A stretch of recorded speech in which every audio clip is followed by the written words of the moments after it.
It is 6 o'clock. Good Monday morning, live from the 104.5 The Zone Studios. I'm Justin Hawkins. In Tennessee Titans news this weekend, Titans wide receiver Treylon Burks suffered a fractured right clavicle while attempting a one-handed catch during open practice Saturday at Nissan Stadium. He is expected to miss at least the start of the NFL season. Because Burks is already practicing camp, he cannot be placed on the active or reserve PUP list, but he could be an injured reserve candidate with the option to be designated to return before roster cutdowns. The Titans shortly after signed former Tennessee Volunteer and Las Vegas Raiders wide receiver Ramel Keaton.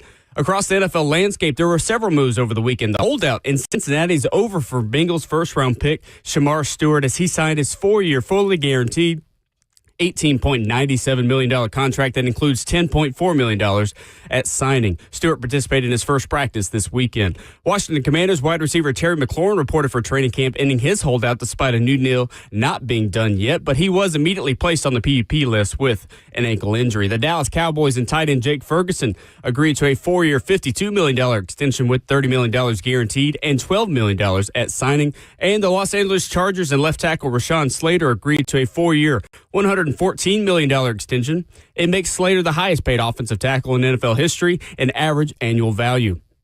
For all your foundation repair and waterproofing needs, you got to go to USSTN.com. Breaking news at once on your home for the Titans and Vols. This is 104.5 The Zone.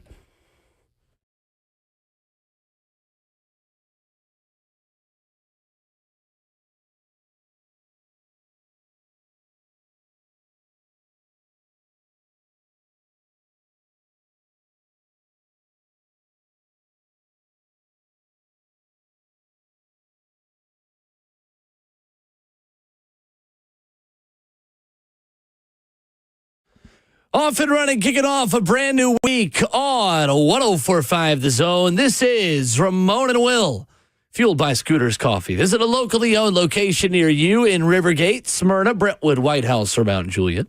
Amazing people, amazing drinks, amazingly fast. Cam Ward shows out at the Tennessee Titans open practice at Nissan Stadium over the weekend. We'll tell you everything you need to know about it. Stephen Godfrey joins us in studio for the entire 7 a.m. hour, making sense of some college football headlines, conference realignments, the executive order that may affect it or not really at all. We got stock up and stock down of Titans training camp week 1, and of course the Monday roast in hour number 4, 615-737-1045. Our number. Ramon Foster, Justin Hawkins, I'm Will Bowling. What's going on? Good morning. Hey, good morning, man. Happy Monday, good people, man. We got real football to speak about. We do. And even more so today and moving forward, Will. So it's a good day to have a great week and somebody's birthday today.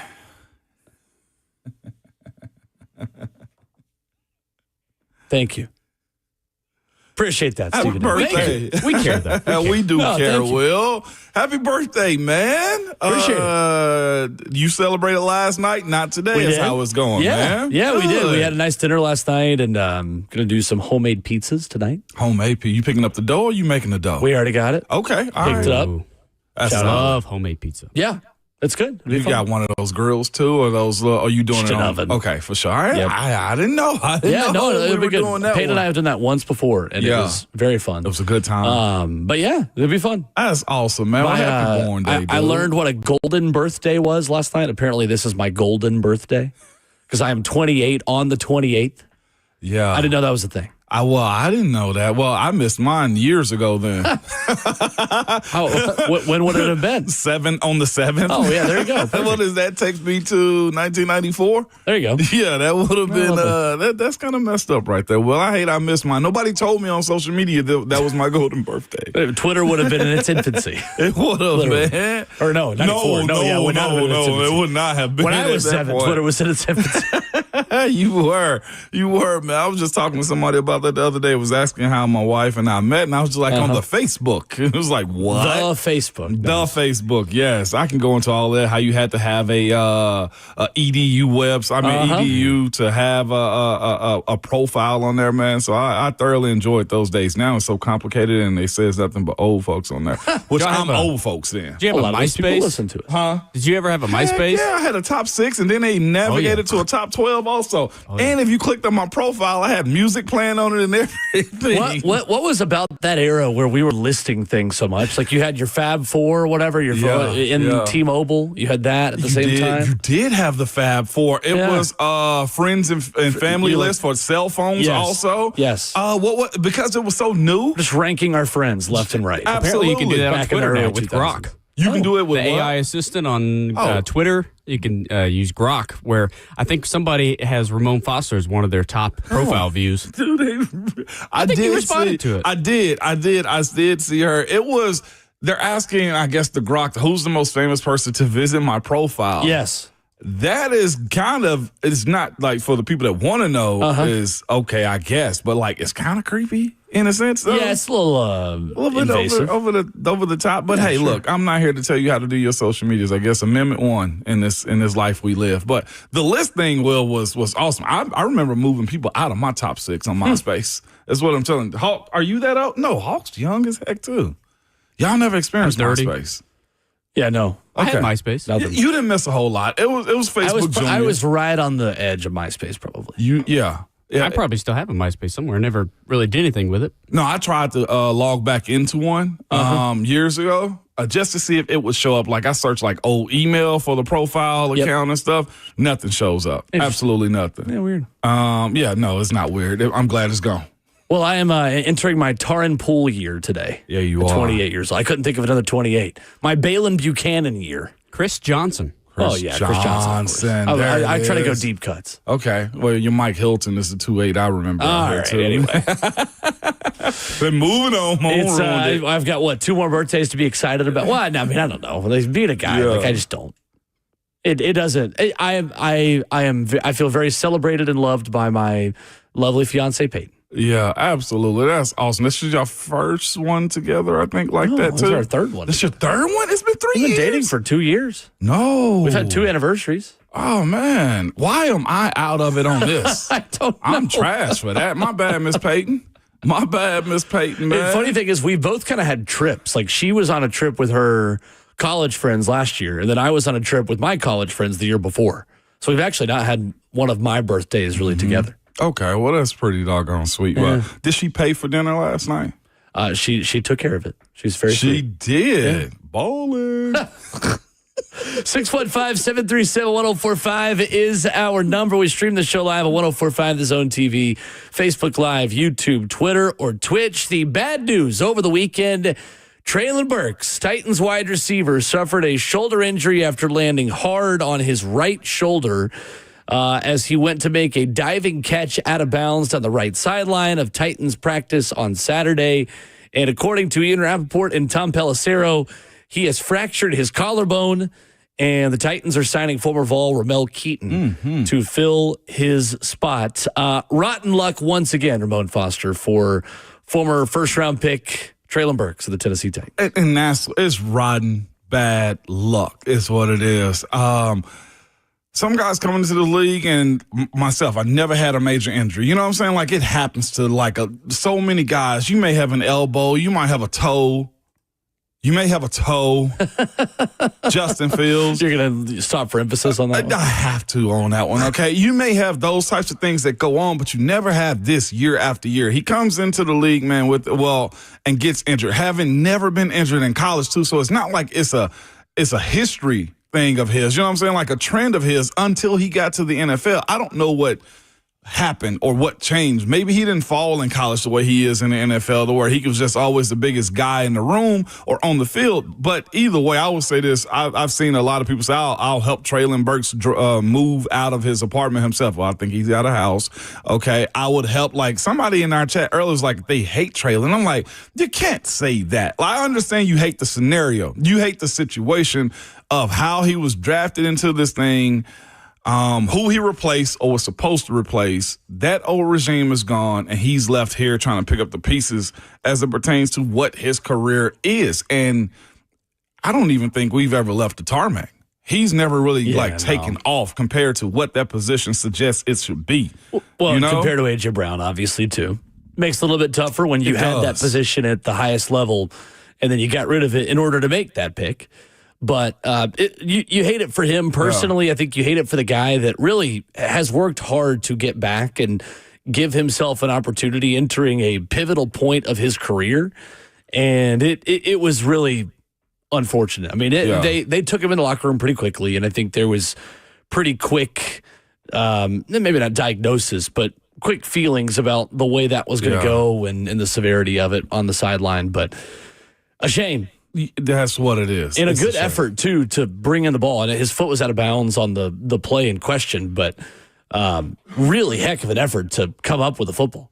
It honestly, at this point, I can't see him unless they do a designated to return. It's going to be fascinating how they choose to put him on IR moving forward. It was reported it was a broken collarbone. Those types of situations suck, but I would say this too. I've seen guys deal with that before, and they make it back in about a couple months, depending upon what the injuries are, how much of a rehab, and if the bone, I guess, fuses back together. Yep. It's not an end of the year injury. That's insane just to think about breaking your collarbone and playing football 2 months later. Listen to me. Like for us mere mortals, we're put on the shelf for quite some time when something like that happens.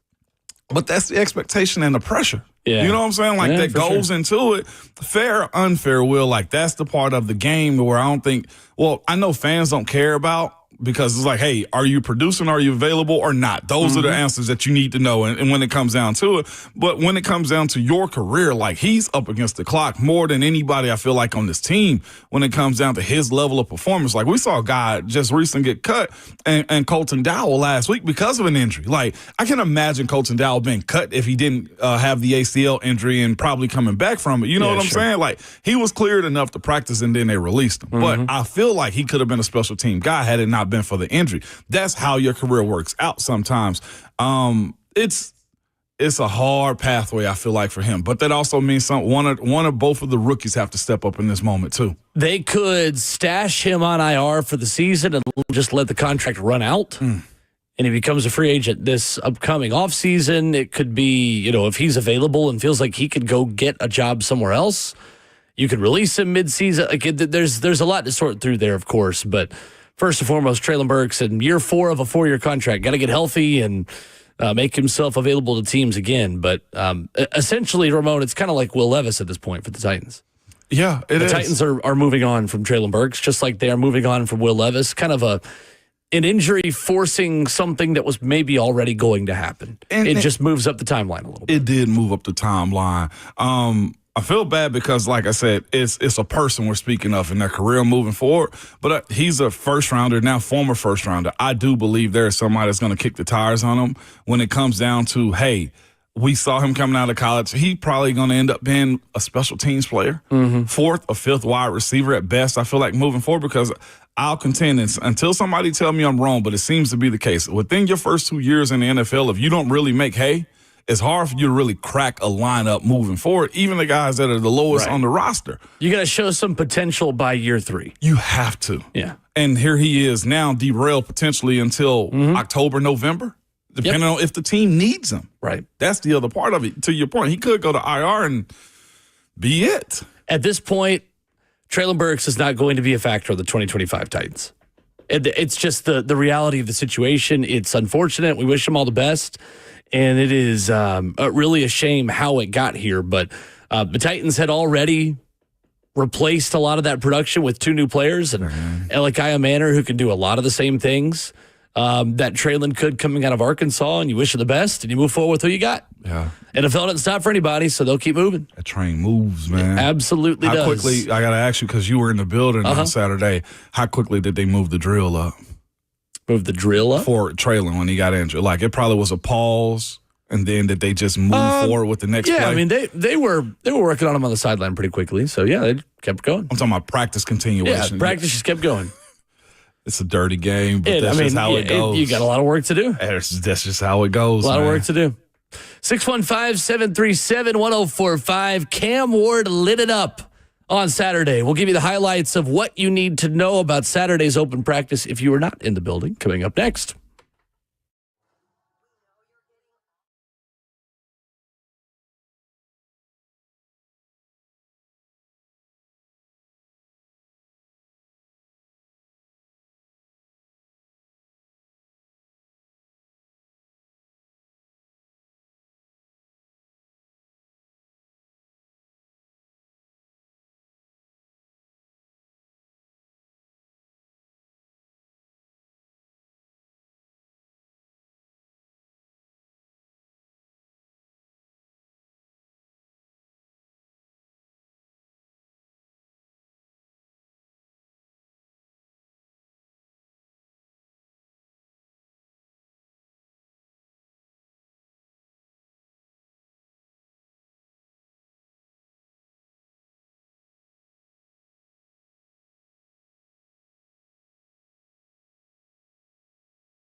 Monday morning on Ramon and Will. We are fueled up by Scooters Coffee. Visit a locally owned Scooters Coffee location near you in Rivergate, Smyrna, Brentwood, White House, or Mount Juliet. Amazing people, amazing drinks, amazingly fast. We stream the show live for you on 104.5 The Zone TV. Facebook Live, YouTube, Twitter, or Twitch. In the F&M Bank chat, you hit the comment section on the 104.5 The Zone YouTube channel. You can talk straight to us.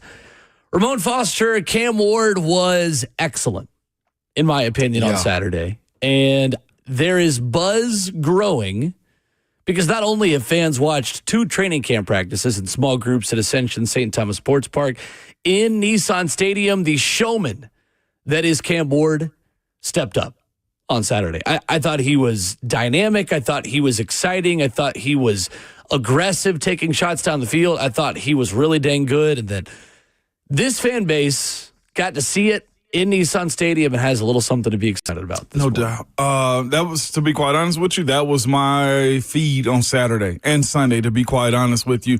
It was cool to see it.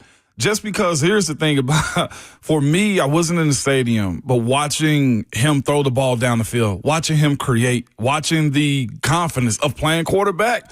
And now the other part of it, too, was the youthfulness of it. Like, seeing him be excited about play football, I thought was really good. The part that I think is super cool, one of the cooler parts about it is the fact that you see guys be in situations where they are competing directly against him. The defense goes at him, and they know they can do that because he's a competitor. They're going to give it back to them, and that's how you make a team better. That's how you have 2 separate teams, like, really on the same pathway for one goal, and that's what was cool to me about watching everything that transpired this weekend.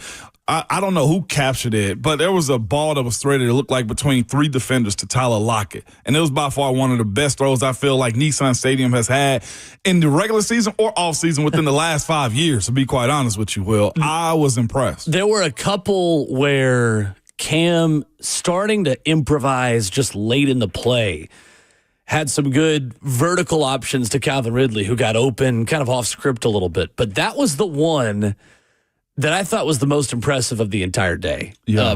Threading the needle, right side of the field, outside the hash marks, between 3 defenders who were all diving for the ball to get it to Tyler Lockett. That was one of 3 wow throws that I saw from Cam over the weekend. Literally, there were 3 of them that I put a star next to, writing down in my notepad about. But that was the most impressive throw that I think I've seen him make in a Titans uniform. Yeah, and those are the things that where people get excited about.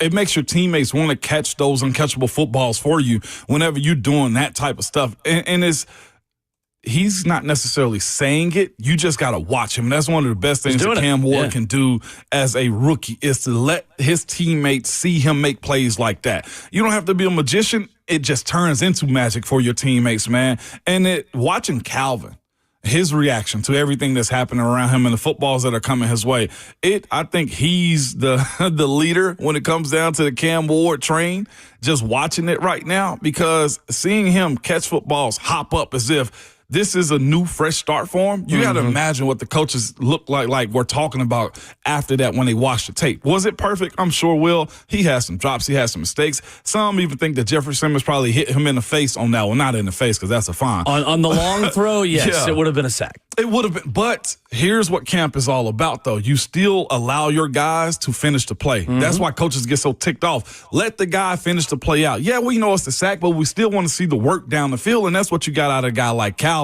in that play on that catch where Jeff was in his face like that. That was phenomenal. Yeah, and that's why I think the most impressive throw was the one to Lockett in between 3 defenders and in a zone to the right side, because that was definitively a play that was going to be done. Yeah. Like that play happened, and you couldn't contest it in any way. Cam Ward, 7 of 8 in the 7-on-7 period, and in the team periods on third downs, he was excellent. 7 of 13 in the team period, according to TennesseeTitans.com's Jim Wyatt. In the 7-on-7 and team periods combined, Cam Ward was 14 of 21. 1 interception, again, to an inside linebacker.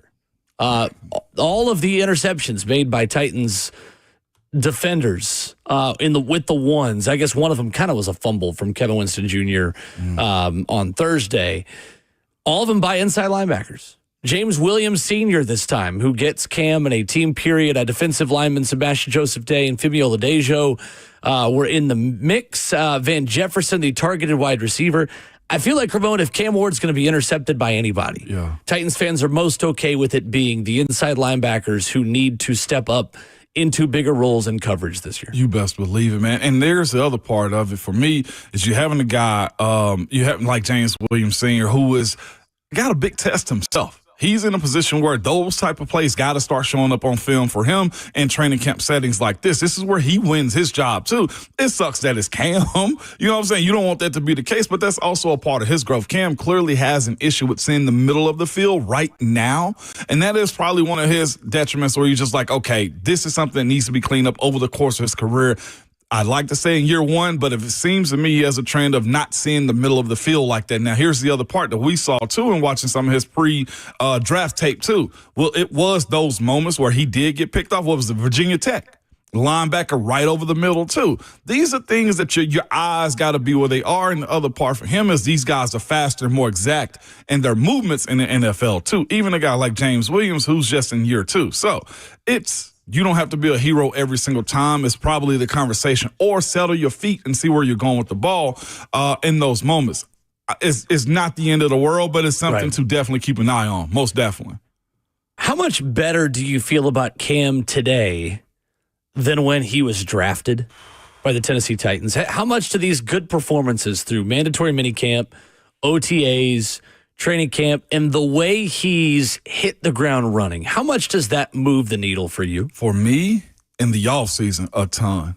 Because having a young quarterback like this, I never had to deal with. Like believing in somebody that's supposed to be elite, a franchise saver, and just also his pathway to get to this point. Okay, it was him and Shador. It was him and others that were in this conversation.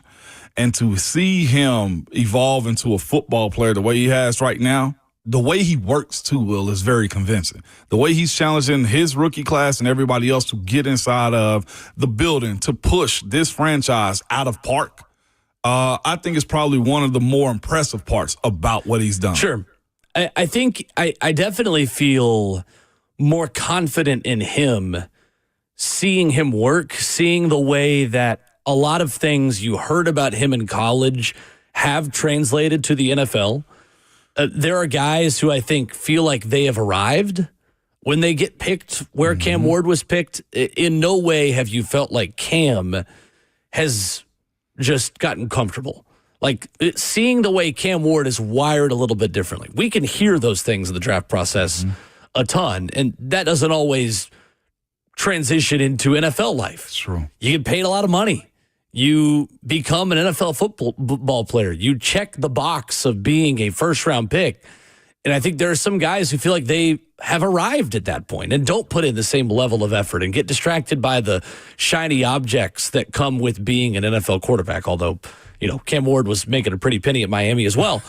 But I just think it is his timing and anticipation and his confidence that really makes me feel good about where he is in his maturation as a Tennessee Titans quarterback. And it gives me hope that this is the guy because he is throwing with a level of anticipation.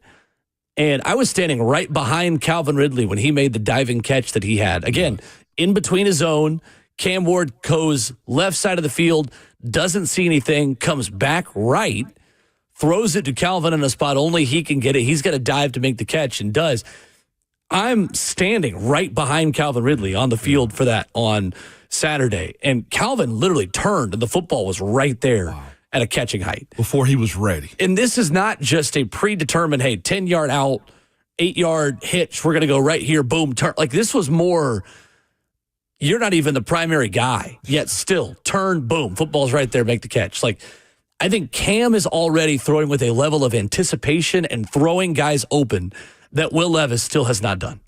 And that is one area where I feel like he is hitting the ground with a 200-level knowledge of NFL quarterbacking day one, the second he takes his first snap. Simply knows how to play the position a whole lot. Like he can do some important things for NFL quarterbacks that you can't teach. And that's the biggest one, is his ability to throw with anticipation. That's how you walk into stadiums feeling confident that you're in every single game. Like, it starts legitimately the time you get off the bus, making the game plan for your teammates. That Saturday night before the game, you understand that we are in it. That goes a long way with your teammates, man. Like, even Calvin hitting the ground the way he did, the way he popped up was refreshing to see him make a play like that. Also, so I'm seeing in our YouTube chat, you can watch us on YouTube, Twitter, Twitch also, by the way. But the conversation of it being a sack is continually coming up on camp. It was. That's okay. But here's the thing about camp and practice in general. You allow the play to finish is the way it goes in training camp. And it's because of those moments right there. Yes, it would have been a sack. The defense get that tally on the whiteboard. Yep. But in training camp settings, coaches will always tell you, let the play finish. It's the way it goes too. So we can have the discussion if it was an incompletion, sack, or not. This is just how practice goes because you never want to waste a rep. We don't get that moment. They don't get that catch or that chemistry to know this moving forward. If Cam can evade a defender, I'm still open down the field, or there's an opportunity for me to make a play. That's the other side of you allowing the play to finish, is in those moments right there. What if he does break Jeff down? You got work to do. Or there's a penalty. What if Jeff does grab him by the face mask? You know what I'm saying? Like, those things right there do happen. So for the conversation, was it a sack? Was it not a sack?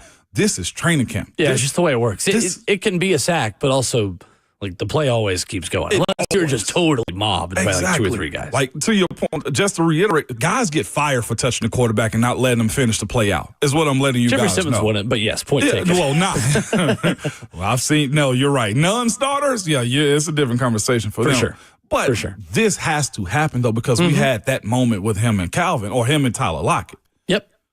The early Calvin Ridley, Cam Ward connection is certainly a good sign for the Titans. Best play of practice was that play where Cam Ward rolls out to his left. Jeffrey Simmons jumps up in the air and would have had him. And Calvin Ridley kind of moves into a vertical route. All of a sudden, scramble drill, gets past the top of the defense, and is able to run into the end zone for a touchdown. I do think, Ramon, that now that you're starting to see the receivers be allowed to run some vertical routes, you are even seeing a better version of Cam Ward. Because Cam's style is that when he feels like he has a little bit of a window to take a shot, he is going to take a shot. And Brian Callahan talked about that the other day. We're going to listen to this audio later in the show.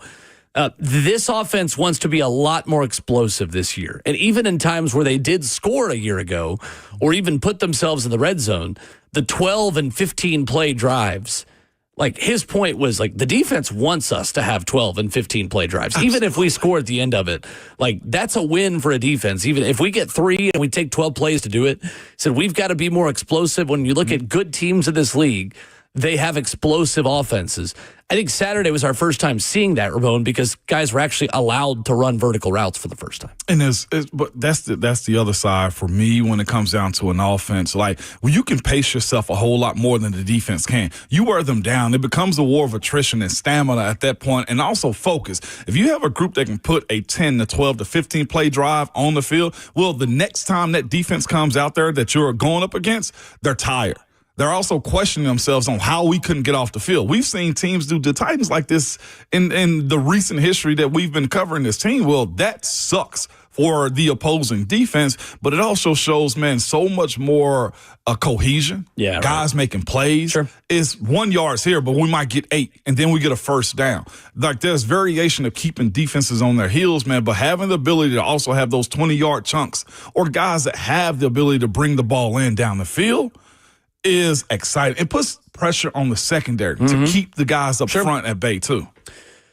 Jeffrey Simmons, very active getting after the passer. I thought Femi Oladejo and Draymond Jones both were around the football and active, and I think those offensive linemen are looking forward to having pads on this week to help maybe neutralize that a little bit.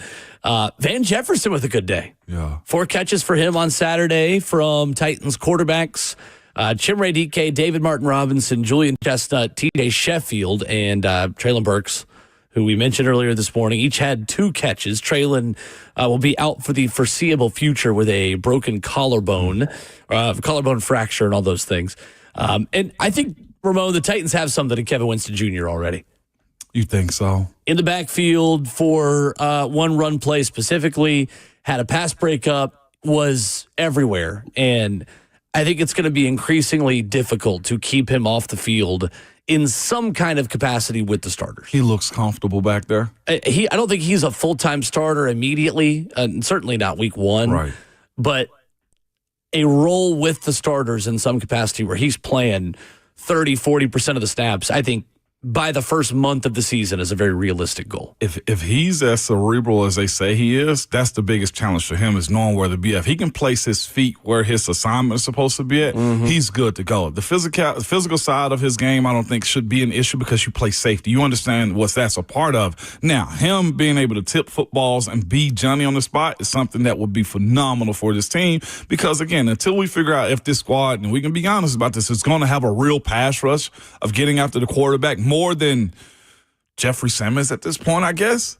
Like, those are the things that have to happen as you have young guys like that rise up. I heard Cam make a point of it last week. I forget who was interviewing, so forgive me for that. But somebody was asking, why do you have the rookies in the building so soon? It's like, well, we got to grow up quick so we can contribute to this team so we can win football games. And I think that's oozing out of like a lot of those guys as it pertains to what they realize the Titans are and how much they can help them too. I mean, there's an expectation that nobody has time to be young. Facts.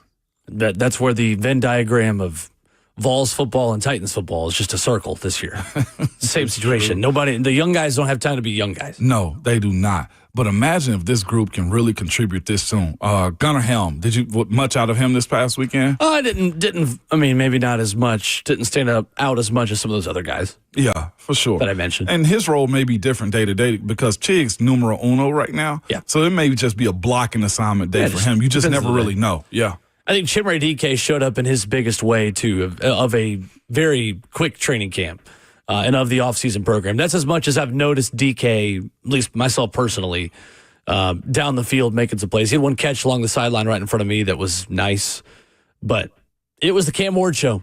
I mean, he wasn't perfect. Yeah. He still had a pick. He was really good, though. Mm-hmm. And I just think the wow plays and the wow throws, that's the step Cam took. We talked about this on Wednesday this past week when Cam just had a solid day of checking it down, of taking what the defense was giving him. Mm-hmm. This was a step up from that to where he was window shopping. He was finding guys 15, 20 yards down the field and really being aggressive, and that's a good sign. And had the strength to get it done, too, as far as the arm strength. 100%. That's good stuff. 100%. And it is a good sign for late July. Again, it's late July. We're keeping our powder dry. These things are very early in the process. But I feel better today about Cam Ward being the quarterback of the Titans than I did back in even April or May, just with how well he has started. Yeah, and Ian Rappaport was there reporting on Cam, too. I thought that was pretty cool. Ian Rappaport and Daniel Jeremiah. Yeah, I thought that was pretty cool considering the national coverage early on wasn't there. To see this be the case now, Well, I mean, it's not totally going to be there still, but yeah. But he gave him a solo shot in the tunnel of videos like the Cam Ward effect is real. That to me said a lot as it pertains to what they can think about Cam. Daniel Jeremiah tweeting out a couple nuggets from Titans camp visit today. One, Cam Ward is at the facility every day at 5:30 watching tape. He's already won over the organization and locker room. Number two, Jeffrey Simmons was dominant. He's in shape and ready to roll. Number three, there's a lot of excitement about rookie wide receivers and tight end. Elikiah Manor, Chimere DK, and Gunnar Helm impressing so far. Daniel Jeremiah taking notice as well over the weekend. 615-737-1045. When we come back, there was one area in Saturday's practice that I was very pleasantly surprised was as good as it was. And we'll talk about that next.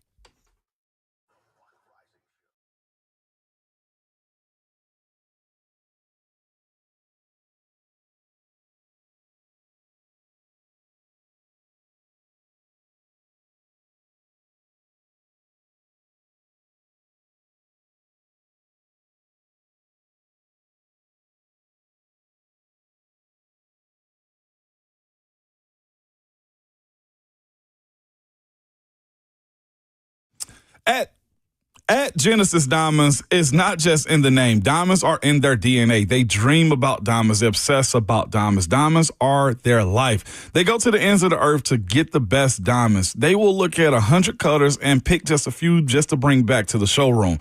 They make sure that every diamond has a certain sparkle and brilliance. They have every diamond graded by the world's most prestigious gem labs, too. They look way beyond the 4 C's to guarantee it's not just acceptable. It's extraordinary, okay? The experts at Genesis are passionate about diamonds, and they will show you all the inside tips and tricks on how to maximize value. You're not going to get this level of quality expertise at any other store, certainly not one of those big corporate chains. Genesis is your source for hand-picked GIA certified diamonds at the guaranteed best price. They have ovals, rounds, princess cuts, emerald cuts, heart shape, pear shapes, cushion cuts from a half a carat to 20 carats. And to properly showcase these exquisite diamonds, Genesis has the designer settings that other stores can't get. All the big name bridal designers have picked Genesis as their trusted partner, and it's a no-brainer. Genesis is a source here for a ring you can be proud of, whether you are getting married soon or have been together for decades. Genesis Diamonds with no compromise. They're located in Green Hills and Cool Springs.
Ramona Willow, 104.5 The Zone, wrapping up hour one. Look, if you wake up early with us, we like to reward you from time to time.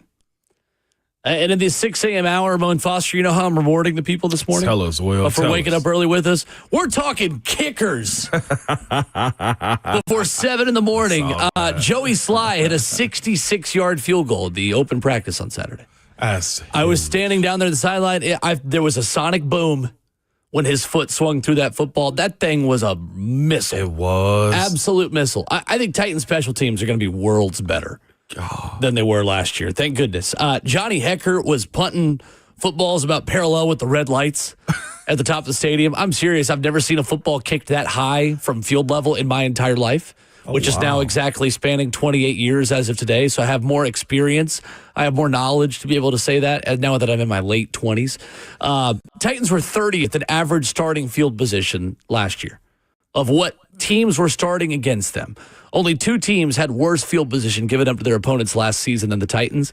And those are the hidden yardage moments where a young team with a pretty small margin for error has got to be pretty good in order to really take a step forward this season and improve as a team.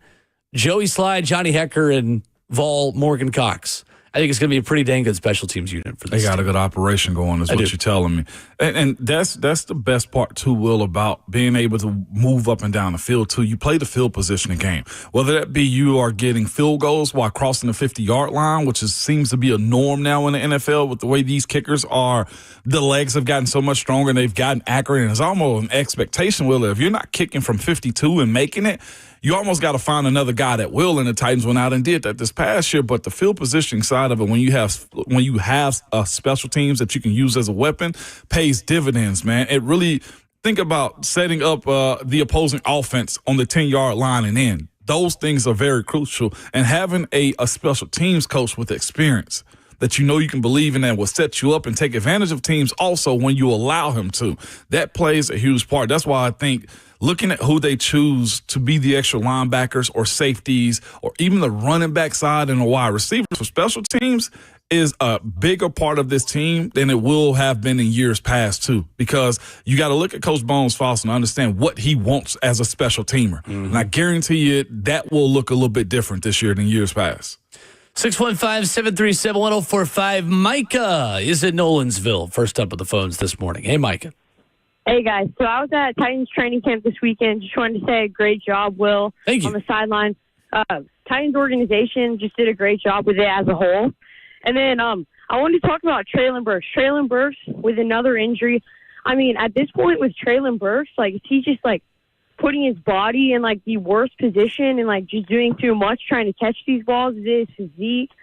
I mean, it just seems like he's so fragile. At this point, he's just not built for NFL football. He's just injured every time he dives for a catch. I just wanted to get what you guys thought about that. Thanks for taking my call. Thank you, Appreciate Micah. it, Micah. Appreciate the call. It's a fragile. I mean, you got to think about it. These guys have run up to 20 miles per hour. He probably weighs right at about 205, if that. Like, hitting the ground, you got to know how to do that too. And again, I look at Treylon's situation, just say it's bad luck, Chuck. It's not much you can do about how he's gone down. When he's making a catch, I feel like almost every situation he's making a football play before he gets injured. That's the thing that sucks for him is he's in a position that show his athleticism, but his ability to either coordinate his body hitting the ground or his legs underneath him has been very problematic for him. So, Mike, I wish I can give you an answer as to the why. I look at his situation and say pressure, I think, has played a part into it. Stress of making plays also have played a part in it. When you see guys hit the ground the way Calvin Ridley did this past weekend and pop right back up, I wonder how much is that just knowing that he can make a play. And there is an art of falling.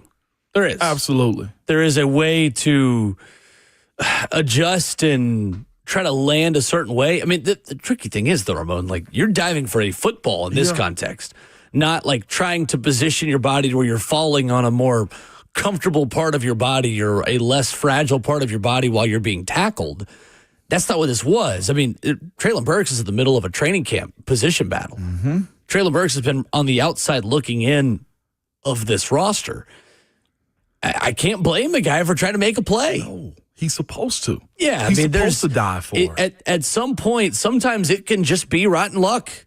And that is just the reality of the situation. The guy has totally and completely rotten luck. And that is a lot of unfortunate stories, and many of them don't get told because the NFL keeps moving, and they're going to have somebody replace him this season. And we probably won't be talking about Treylon Burks in October or November this year unless he's cut in the middle of the season. But there are a lot of these stories that just don't get told. And unfortunately, we're living one in real time. Yeah, we are.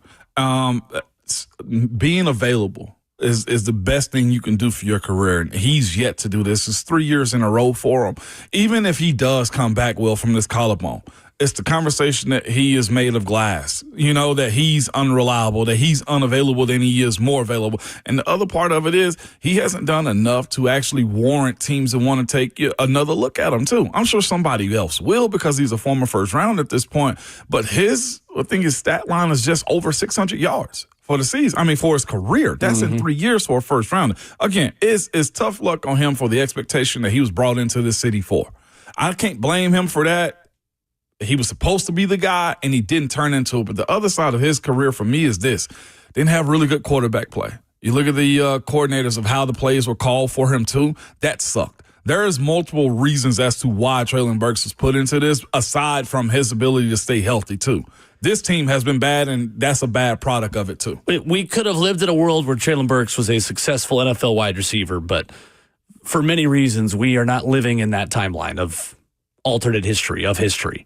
We're living in a world where a guy was brought in to replace A.J. Brown, who was not equipped to live up to A.J. Brown potential. I'd like to say it's stress, but all of these positions, every sport is stress. Right.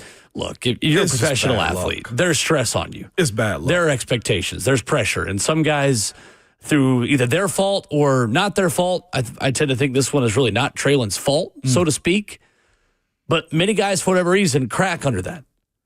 And unfortunately, his bones have literally cracked. Numerous times. Yeah, it's just rotten luck. Rotten luck. 615-737-1045. Stephen Godfrey in studio. A little bit of college football talk. And, of course, always lots to cover in a sport that continues to change and executive orders being made that may or may not really make a difference. We'll talk about it all with Stephen Godfrey coming up.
I love her to death, but I'm going to punt her into that room.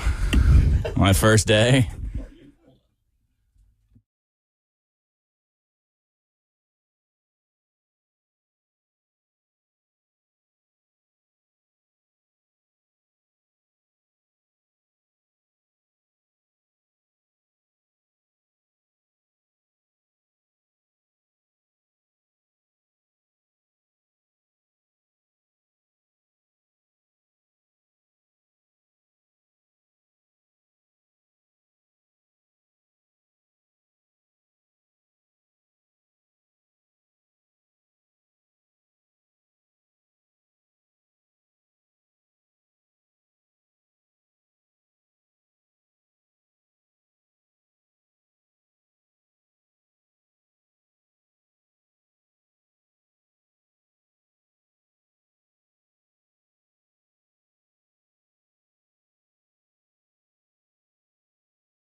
It is 7:01. Good Monday morning, live from the 104.5 The Zone Studios. I'm Justin Hawkins. In Tennessee Titans news this weekend, Titans wide receiver Treylon Burks suffered a fractured right clavicle while attempting a one-handed catch during open practice Saturday at Nissan Stadium, and he is expected to miss at least the start of the NFL season. The Titans shortly after signed former Tennessee Vols and Las Vegas Raiders wide receiver Ramel Keaton. Across the NFL landscape, there were several moves over the weekend, including the holdout in Cincinnati being over for Bengals first-round pick Shamar Stewart as he signed his 4-year, fully guaranteed $18.97 million contract that includes $10.4 million on signing bonus. Stewart participated in his first practice this weekend. Washington Commanders wide receiver Terry McLaurin reported for training camp, ending his holdout despite a new deal not being done yet, but he was immediately placed on the PUP list with an ankle injury. The Dallas Cowboys and tight end Jake Ferguson agreed to a 4-year, $52 million extension with $30 million guaranteed and $12 million at signing. And the Los Angeles Chargers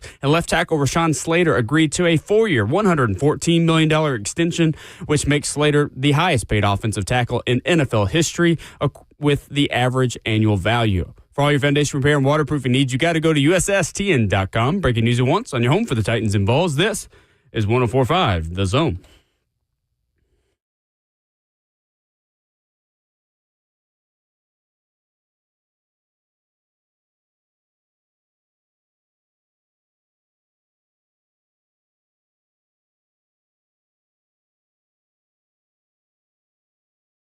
Second hour of the show, 7 a.m. in Nashville on this Monday morning. Ramona and Will is fueled by Scooters Coffee.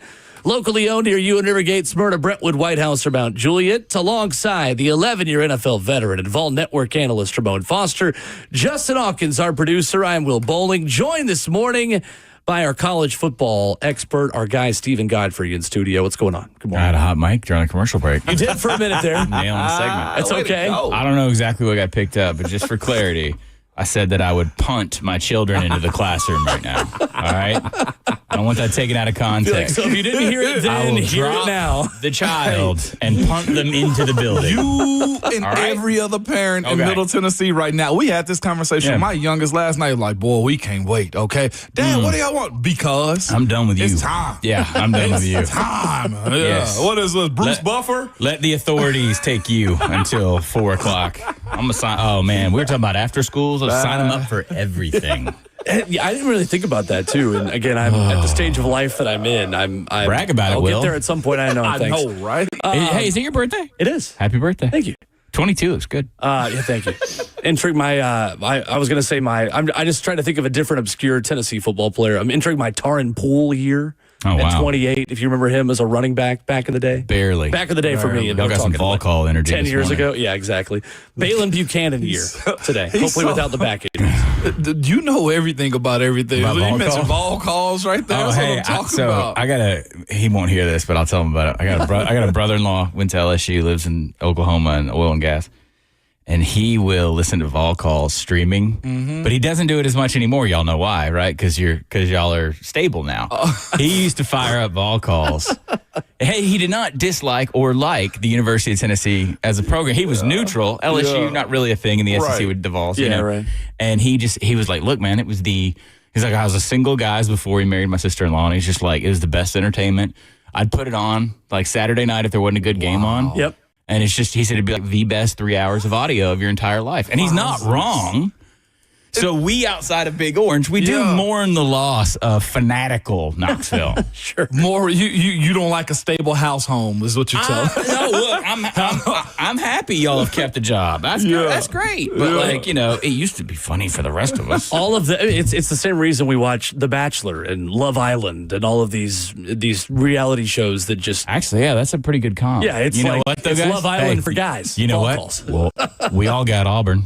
We can that's all true. share Auburn. That's absolutely right. Yeah. I do think, by the way, too, and this would be a good, again, we're in training camp. We're at the end of July, but this would be a good July topic for us.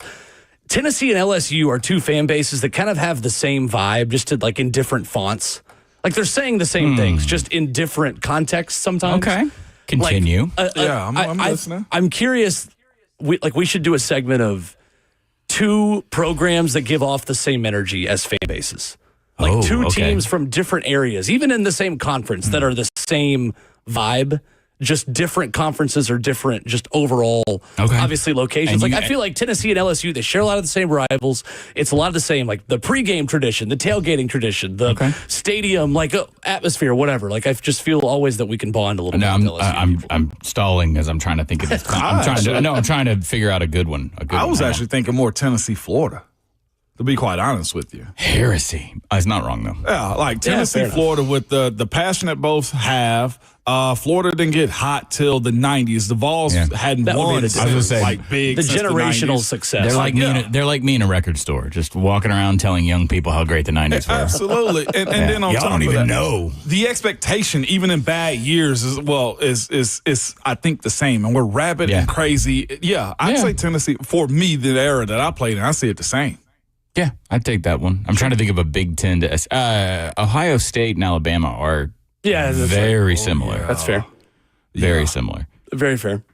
Ohio State and an NFL team also, they sort of function the same way. Well, I think the same. Well, I was going to say not success-wise, but the Saints and LSU are just the same team. They just wear different colors on Saturdays and Sundays. It's the same fan base. Man, there's going to be some people in the heart of New Orleans who really Really? Yes, by and large. Okay. Obviously. Because the state has, it's not dissimilar to the way Tennessee is set up, where you have the Vols and the Titans. I would say there's a much more passionate city buy-in in the last 15, 20 years since that Super Bowl for the Saints. And then there's people who are New Orleanians who don't even recognize the rest of the state. Oh, okay. And don't like LSU. There's even like the hardcore, the Greenies, the old Tulane people who are trying to make a Greenies. Oh, yeah. SEC power, Tulane. Yeah. Former SEC power. That's right. Left of their own volition. That's right. Who's the other team? Everybody remember? Sewanee? Sewanee did. Sewanee did. That wasn't the one I was thinking of. Sewanee did because they said, we're out of football completely. The other team, Georgia Tech. Yeah, Georgia Tech. Said we're good. Wow. Worked out great for them. Could they compete in it right now? This year? No. Yeah, well, this year. Last year. I like they it. took King is Georgia an down. eighth-year to it. senior. Yeah, I know. That's Dude, what happened. I love the way they play football, too. though. It is a perfect. As a bag of hammers offense, man. That is a perfect way for that offense to modernize, yet still do, I feel like, a lot of the same things as what Paul Johnson option teams were, but they're doing it in a way that is 2025. Like they've modernized the flex bone. And I mean, everybody is. To be Future SEC head coach, guy named Buster Faulkner. Yeah. He's their OC. Okay, you said future. Yeah. Oh, yeah. He was at Middle as like a QB's coach a long time ago because that's where I met him. So what I'm saying is, Kentucky fans, turn up your radio just a little bit. Stop. Oh, you're not getting John Summerall. Exactly. Right. When did they get, but how are they getting out of that deal? That's a great question. I mean, how long until Kirk Ferentz retires and Mark Stoops goes home to Iowa? I see. So I said that publicly for 5 years, but I think the window's closed now. It's closed. Wow. So what is the Stoops age? Do you know what the Stoops age is? It's where their father died on the sideline. He had a heart attack and died on the sideline coaching high school. And it was the same age that Bob quit and put Lincoln in. Okay. Oh. And so whatever age that is, I think Mark will hang it up. Oh, that's fascinating. He is also the recipient of what was once like the best contract in college football. Oh, yeah. Versus Stoops? like expectation. Mark Stoops was. Okay. Yeah. Because it had that rolling extension. I love that. We Dude. need to find a profession like that. Let me paint you a picture. I don't know how many Kentucky football fans are out there, but I'm going to find out after this. I want to paint you a picture. Go ahead. You live in arguably the number one college basketball town in the world. I don't know. I don't care about college basketball. It's fine. I'm not here to argue. Over Raleigh? I guess. Durham? I don't Up know. there I don't in know. the conversation Yeah, one of for them. best I don't basketball know. town in the country. Gotcha. I'm watching the UFL in February. I'm a sicko. So, and apparently I'm the only one. Okay, so you're college basketball town. They have a football program. They would like it to not be embarrassing. They're gonna hit you around. At one point, it was like 5.5, and if you get to 7 wins, we're just gonna extend it Just a year. keep rolling. Okay. Right. No one is ever gonna say, why didn't you beat Georgia? All right. Music City Bowl, awesome. We'll drive down to Nashville. Everybody drink bourbon for 6 days, 7 days. By the way, just as an aside, when you live in Nashville and there's a Kentucky event in town and you just see them giant Cadillac DeVilles from like 1989 and then blue hair still chain smoking cigarettes all in Western Kentucky and they just clog West End for like a week and a half. You could set your watch when you know SEC basketball tournament when you just see a bunch of 80-year-olds from Kentucky in there because you see them on TV too and they'll be like South Carolina's playing Auburn. And it's like Arms folded. a bunch of blue windbreakers. They're like, I wish I could smoke my Salems in here. Wives with big hair and Oh everything. yeah. Go Cats. The accuracy is unbelievable. But that was the deal he had for years. And the problem was, as with all men in success, the ego. Kentucky started winning. They started going, hey, you know what? The Music City Bowl is good, but what about the Cap One Bowl, right? We're going to start, you know what? Maybe we could compete for the SEC East. And that was the moment. I didn't mean to clap on Mike, where people should have said, hey, come here, y'all. There is an ocean between having a good football program and beating Georgia and Florida, consistently, and then Tennessee comes back. Right. Also, the period of time I'm talking about, Tennessee is still in crisis mode. Yep. Right. Okay. Vanderbilt is between Franklin and what we just saw. So there's some South Carolina kind of in and out, Muschamp, right? Right. So there was a window, and that window's, I would say, pretty firmly shut now. Right. I would think so. But, so now you have this guy making a killer amount of money. Kentucky fans don't really have that ease of expectation anymore. Music City Bowl. Oh, okay, right? Hey, why couldn't we beat Georgia? So now it's like the marriage went on too long. But to pay this guy out right now, I just don't see it. They would have to win like 2 games this year. That's true. Wow. And he's a bit of a grumpy Gus. He looks like he's grumpy. They all do. Midwest. I know, but like some coaches, that and you mean it's like, oh, okay, you are. It's just the way you look. No, the family. I'm telling you, all of them. I'll tell a story on here. I don't care. I was at AFCA, which is the College Football Coaches Convention. Yep. It was in Nashville. This is maybe 10 years ago now. Mm-hmm. And Bob was out. He was like first year out. Stoops, this is. Stoops was. And we're at the music, not the Music City Center, the Opry. Yeah. You know where you're like lost? It's got that Vegas effect. I don't know if you've ever been in the Opry. Okay, so there's like a sports bar in there, right? Yep. So I'm with Travis Haney, formerly of ESPN, right? Yep. And we're bumming around. Long story short, we end up at a table that Stoops is like running the table. And there's some other coaches there that I won't name on air because it's late. We're all having a good time or whatever. Myself and Travis were both really tall guys. Yeah. We had on the official white guy at the thing, dude, so that's the quarter zip. And so they all think I'm just like a special teams coordinator handing out resumes and not media. And Travis is just like, just shut up. Well, just be cool. Yeah. Be cool, right? So like, and I remember I was sitting next to Phil Longo, who's now the head coach at Sam Houston. It was OC at North Carolina, a couple other places. Bob Stoops was the funniest, nicest human being because there was no media. Yeah. He held court. He was telling the best jokes. Wow. Everybody comes through. Hey, Seth Luttrell was there. He had worked Now for him. UT assistant. Yeah, and now I'm going to start indicting myself as I go through on some of these guys. I'm like, was that guy supposed to be there? Or is that guy supposed to be drinking? But anyway, so massive table. Waitress is coming. He's tipping the waitress. He's treating her great. All the coaches love him. He's holding court. He's the most dynamic and interesting I've ever seen him. Stoops. And 6 months prior, I was at a Big 12 Media Days, and anything you asked him was like he took grave offense to. Okay? Do you know his wife is the Mary Kay queen of like, you know what Mary Kay is? Yeah. It's Yeah, the you get a like car, huh? Amway for the thing. Yeah. Is like Amway for beauty products or something. I don't know. Anyway, Mary Kay and the Big 12 had their convention. Their Big 12 Media Days and Mary Kay were in the same Omni in Dallas. Oh, Of course. And Dana Holgerson was there, which is really dangerous for everybody. You can figure that one out, right? Old Dana was fishing from a stock pond that weekend. he holds a lot of court. Like, sort of. I went out with Dana. That's a story I can't tell on there. Hey.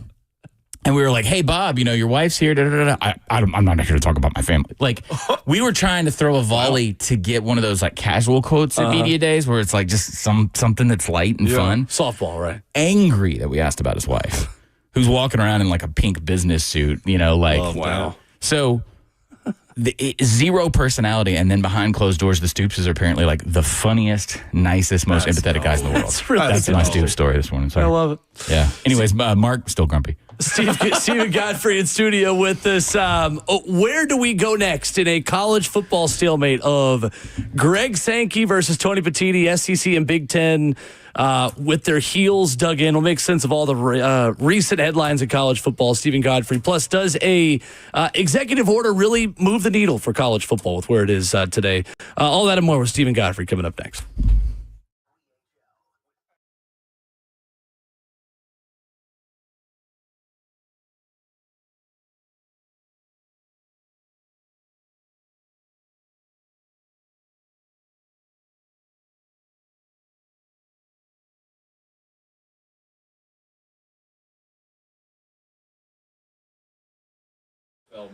Hey, it's Will Bowling. When the heat rises outside, your home's air conditioning shouldn't let you down. The Lee Company team is here to help keep you cool and your system running at its best with award-winning AC services. Whether you need a quick repair, seasonal maintenance, or you want to upgrade to a new unit, Lee Company gets the job done, right? Available 24/7. You can schedule a visit online at leecompany.com. Lee Company has over 80 years of experience here in Middle Tennessee since 1944, open 24/7 with 14 community locations in Tennessee, Kentucky, and Alabama. And with those hours, it means the second something doesn't work the way it is supposed to, you give them a call. Somebody's going to answer. Somebody is going to be there to help you out. 615-567-1000. That's the number. And the website, again, online at leecompany.com. That's Lee Company, all you need.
Ramona Will at 104.5 The Zone continues at hour 2 this morning.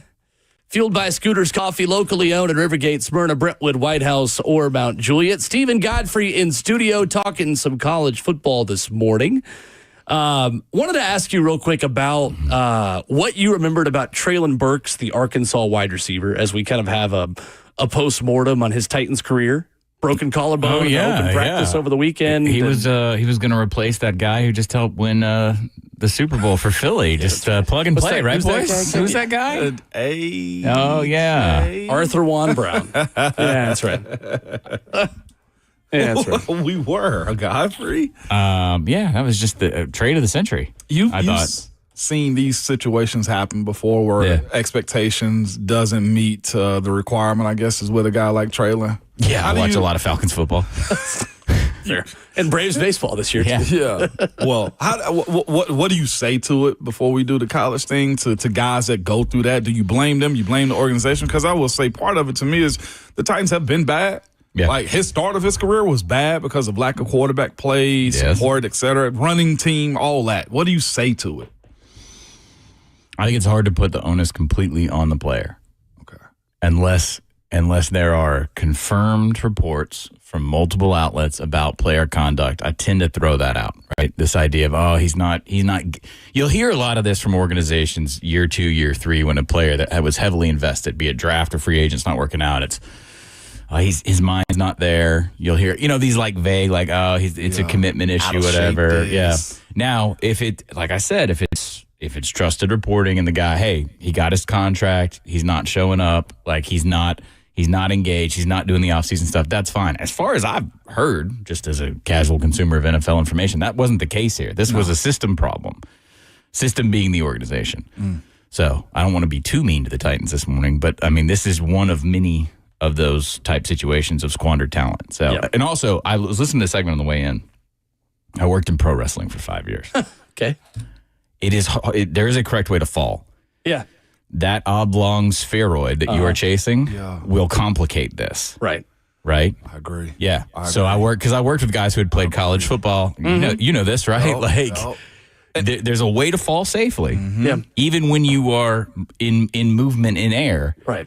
Right? So in wrestling, it's called a flat back, which just means you want the broadest side of your back to hit, or you want the broadest side, if you've got to fall on your belly. Right. But think about the manipulation your body's doing to try and seize control of that football. Right.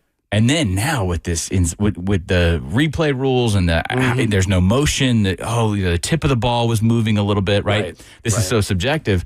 It's causing that much more stress. And I think it's think about, look, I don't have to tell you this, how fast the game is. It's fast. And then you're trying to stabilize something and make these decisions with your body. So I think what happened to him this week was just, sadly, just one of those things that you can't control. Right. You'd be mad at him for not showing effort if you didn't do it, right? Like, you're in a position battle. Dive for the football. Yeah. Right. I don't know if I'd be, look, this is just me. Why are we diving for footballs at all first week of camp? Fair. I got a theory on that one. Okay. Boy, mine is this team's in a position where they have to see guys do this. Yeah. There's nobody currently consistently doing it. Okay. So even look at Calvin Ridley. Like the catches that I saw on social media of him catching it from Cam Ward, he's diving, shouldn't be. Like I know guys, that have been established that they're not hitting the ground at all. You know what I'm saying? Because they know they will in real moments. But this team hasn't seen that be done. So I think there's pressure to show that you will. So it's just a leadership issue. Yeah. A leadership and playmaking issue. A leadership issue with the Titans.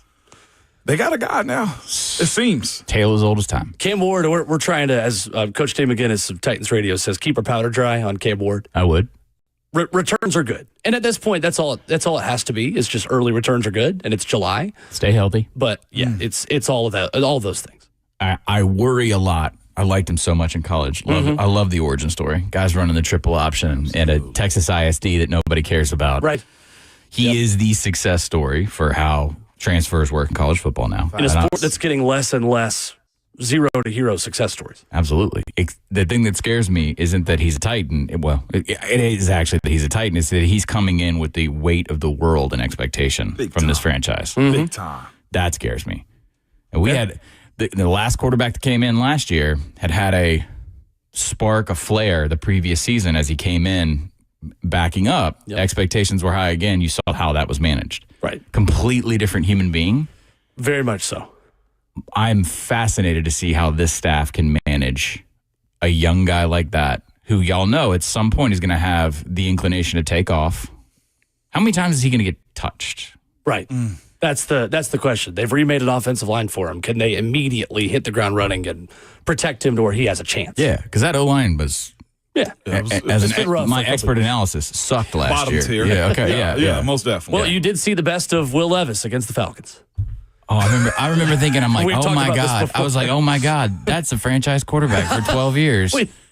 Holy blank. You weren't alone in that This assessment. is amazing. Yeah, that's right. Of course it happened against us. And then, not so much. We put a moratorium on Will Levis talk. I did that last week, and I'm breaking my own rule. I'm fiending for. I think that's best for all involved in terms of the player and the city. Right. I think he became the scapegoat for a little too much. I think it is because of the memery that occurred, the body language stuff, then the clips and the farving, the attempted farving and all that stuff. But I feel pretty confident in saying that staff did not gel with him and did not do him a single favor last year. Right.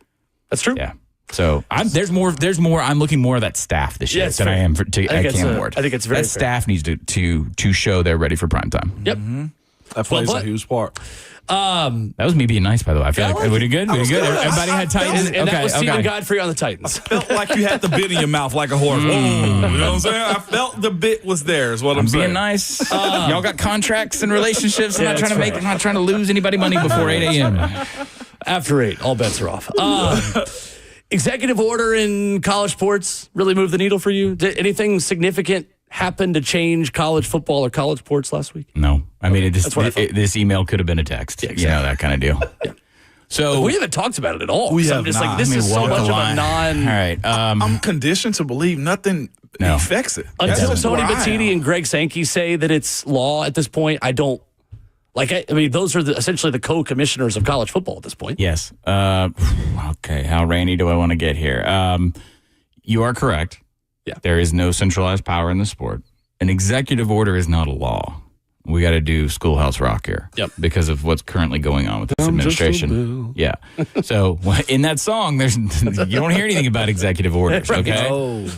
What I would strongly suggest that people receive, let's see if I can toe the line across politics, is that an executive order that comes out on social media at, say, 2 a.m, be received as nothing more than a glorified press release. There you go. I'm just talking with people in the industry. There is no change that occurred from saying he wants something done. Right.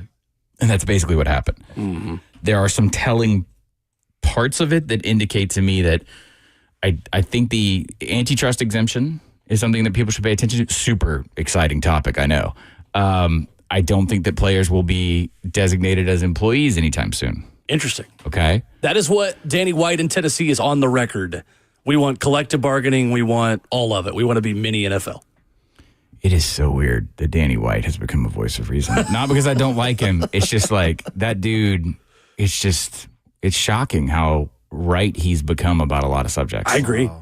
I just thought he was another shark AD, but look, he is, as we have joked about 1,000 times every time I come on here, he has stabilized one of the most volatile fan bases and distressed properties in college football. Okay. Yes.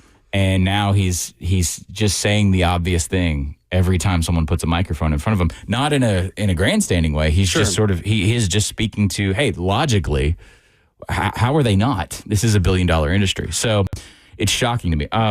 Nothing's going to come of this executive order, specifically from this executive order. I think it's a little bit more of a public posturing to show which direction Congress might head. Got it. We still have the only thing I thought was commendable about it was there's an acknowledgement of how different all the state laws and regulations are. And everybody involved wants to get through that. They want a more unifying policy state to state. But at the end of the day, I didn't do a lot of media days. I didn't go to any. I quit going years ago. But absorbing that information that came out of media days, we're right back where we started, guys. We are. Okay, what's the cap? That team's over the cap. They're cheating, right? Rhett Lashley was talking about this. Lane Kiffin was talking about this.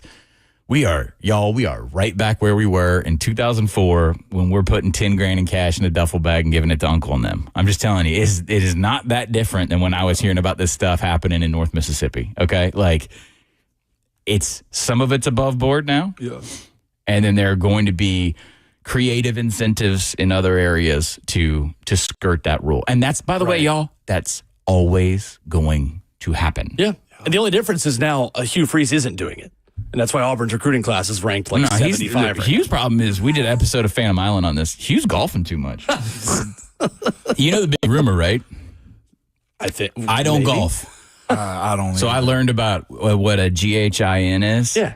Okay. Can you explain what a GHIN is? So, I mean, I'm a new golfer, so I'm probably not going to explain it great. But it's like your ID, right? Yeah, it is essentially, I mean, it's your handicap. It's Okay. essentially like the amount of rounds that you've played over a certain amount of time recently dictates what your handicap is and how many strokes you get in your favor if you're playing against someone for money. Okay. I have no idea. The new head coach at Tulsa, Treylon, who was at ETSU. Oh, yeah. He's like a scratch golfer. He's like he's a plus handicap. Yeah. Hugh has been playing, so I'm not going to say the rumor on air because you and I have danced enough. There are people vetting Hugh's GHIN right now because Auburn is not killing it in any aspect of they're researching. They're trying personnel to see how many, acquisition. because you have to put on the record how many rounds you've played and where you played and what your score was. Yeah. Get out. And so he's trying to change his handicap. Yeah, we did that. Yeah. It's not illegal. Like it just No. means you're playing a ton of golf. So this was the topic of last week's Phantom Island, phantomisland.show. We talked about, is it okay now in college football to get rid of this grind bro workaholic personality for head coaches? Are you okay with the fact that these guys might have a life? And there's not an answer, yes or no, but we are seeing a shift in the idea of, I need my coach to be putting on Instagram that he's in the building at 3 a.m. We're working 90 hours a week. I didn't see my kids grow up, all this kind of stuff. That seems to be shifting as we are now moving around the power dynamic of the GM role is very important. We're seeing programs now where player acquisition is going to be not completely taken away from the head coach, but it's going to be more of a pro mindset where we have a personnel department and we're going to meet about this. And so the football coaching is going to go more to the football staff. Do you still need a guy who's in there? You know, every single time you, the hardcore SEC fan, look, oh, my coach is in there, man. He's doing everything he can for Saturday. When we all know in the industry that just because you're in the building, you're working. No, dude. What? Hey, man, how do you think someone like me made a career? They're all sitting at them little cubicles in between meetings, be like, man, this sucks. Hey, man, what do you hear about the linebacker's job and the QC? Like just because you're at work doesn't mean you're working. That's so true. Yeah. Back to the money side of that too. As far as like trying to find state to state what line, I guess, or what cap. I actually think college coaches prefer not to be one. It's easier to build that way, in my personal opinion. Well, you think Texas wants a cap? That's what I'm saying. Like, it makes it easier for them, to your point, not work. Yeah. If I can backdoor you from, like, allegedly, like, there are recruits that are locked in at a place. A team will come in last minute to have somewhat of a relationship and offer you $300,000 more. I'd much rather play that game than to say, man, you got to love me. I promise you this. I'm going to do it. No. I'll just give you more money. Then you just I think that's why it works. That's why I think college coaches would prefer not to be one, even though they're going to complain about it when they lose. There's a double-edged sword, I think, for coaches right now. Because I think you're right, and that most, especially the assistants, are tired right now. Mm-hmm. Yeah, they are. They've been the last 2-3 years, NIL has completely upended the calendar. These guys weren't vacationing a lot before or seeing their family a lot before. It's awful now. So, yes, that is a popular sentiment. The problem is, if this continues 5-10 years, the myth that we have burnished of the college football coach as sort of the emperor god, we're building statues, that's not going to be the same. Right. It's one of the reasons Bill Belichick is where he is now, or not where he's not, I should say, is that you don't get total control at any level anymore. And now that's trickling down to college. So these college coaches who can command these incredibly outsized salaries, is that going to change in a couple years where you are just coaching ball? Because a lot of these guys right now are having to then, do the full day and then get on the phone and still recruit that way. Right. Then you're recruiting your own guys. Then you're doing the thing that everyone says they don't do, which is then you're calling up some kid who's on another roster being like, oh, yeah, oh, man, hey, I saw the tape of that. They're not using you right.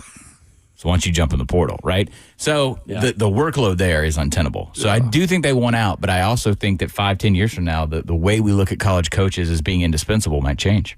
Well, I think, too, the assistant coach carousel has changed, too, because schools are less likely. Some schools, I mean, the haves are always going to be able to pay or say that they'll be able to pay a $20 million, $30 million, like whatever they need to pay to get a coach out. Yeah. If things get so bad for Brian Kelly, like LSU is still going to fire Brian Kelly if he doesn't meet expectations sooner rather than later. But yes, it's my favorite topic. There are more teams now, Godfrey, that are just saying, okay, well, why don't we just go get you the best assistant we can possibly get you because we're paying the players now.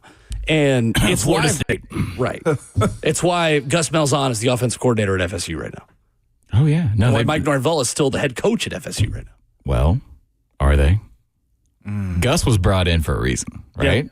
Uh-huh. He's like a calming hand. Right. For sure. No, to your point, you're exactly right. Mm-hmm. Well, first off, Mike Norvell played the game better than anyone I've ever seen it.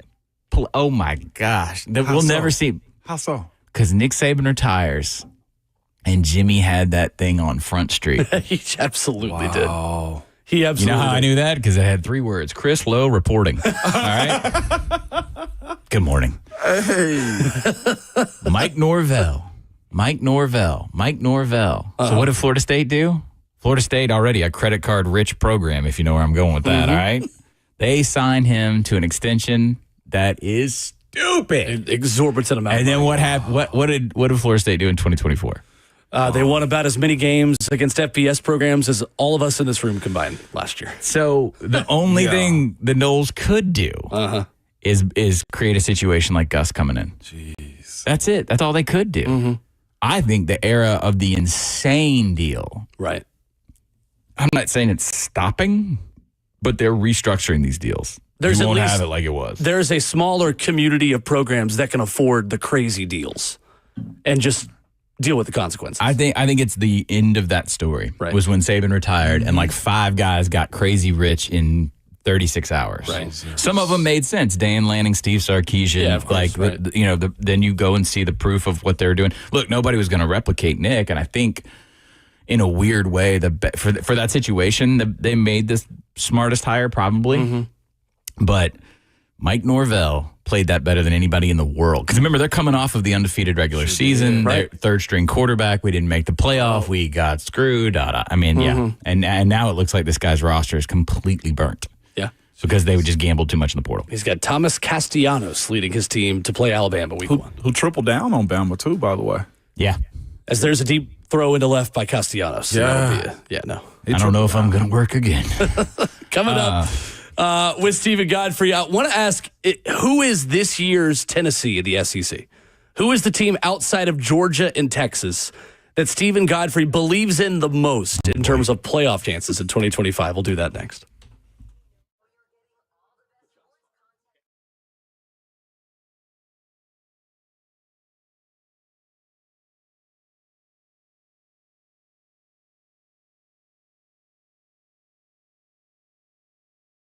Is your concrete in need of repair? Maybe your sidewalk is shifting, your driveway is cracked and sinking too, or your porch steps, maybe they've moved on you. Shifting concrete can create a dangerous situation and trip hazard around your home. Just think about it, man. Grandma walking up and down the steps, and next thing you know, she falls. You don't want that on your conscience, man. Not at all. Whatever's going on with your concrete, call United Structural Systems. Ask them about the polyurethane foam injections. You've heard about USS for a long time. It's the same company that has provided superior foundation repair and waterproofing to Middle Tennessee since 1994. Well, they can also fix your sunken or settling concrete. USS uses polyurethane foam injections to lift and repair your sinking concrete in a matter of minutes. Lifted concrete can be walked on immediately or even driven on after about 30 minutes. So don't go through that long, expensive process of ripping out and replacing concrete. Reach out to the company I trust, man. That's United Structural System. You can reach them on their website at usstn.com. That's usstn.com. Or call them 615-488-7855. United Structural Systems.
Ramona Will, 104.5 The Zone, wrapping up the first half of your Monday morning. Stephen Godfrey in studio with us. I put you on the spot before the break. Yeah. Team not named Georgia or Texas. You Okay. feel best about being a playoff contender. I Googled SEC football. Okay. What's the AI overview have to say then? Chat GPT. Okay. I'm going to pick this apart. Okay.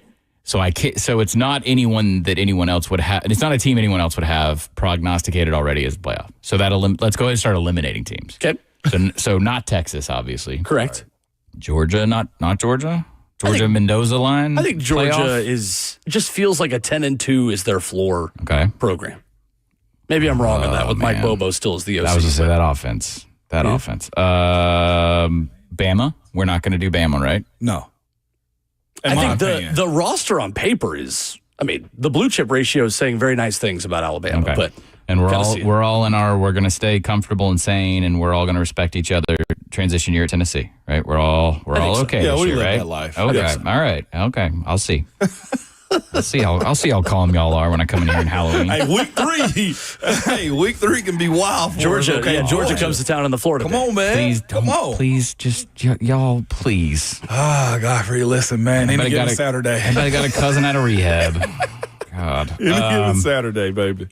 Y'all are everybody's cousin out of rehab. You're like, no, I really think that the Vols have got it together. I was like, they got a job and started they to make get some some- car payments. I started to get some good texts about Joey Aguilar over the weekend. I was No. like, well, Stop it. Godfrey, if he can just hit some open receivers, Heupel's going to get guys open. You just got to hit them.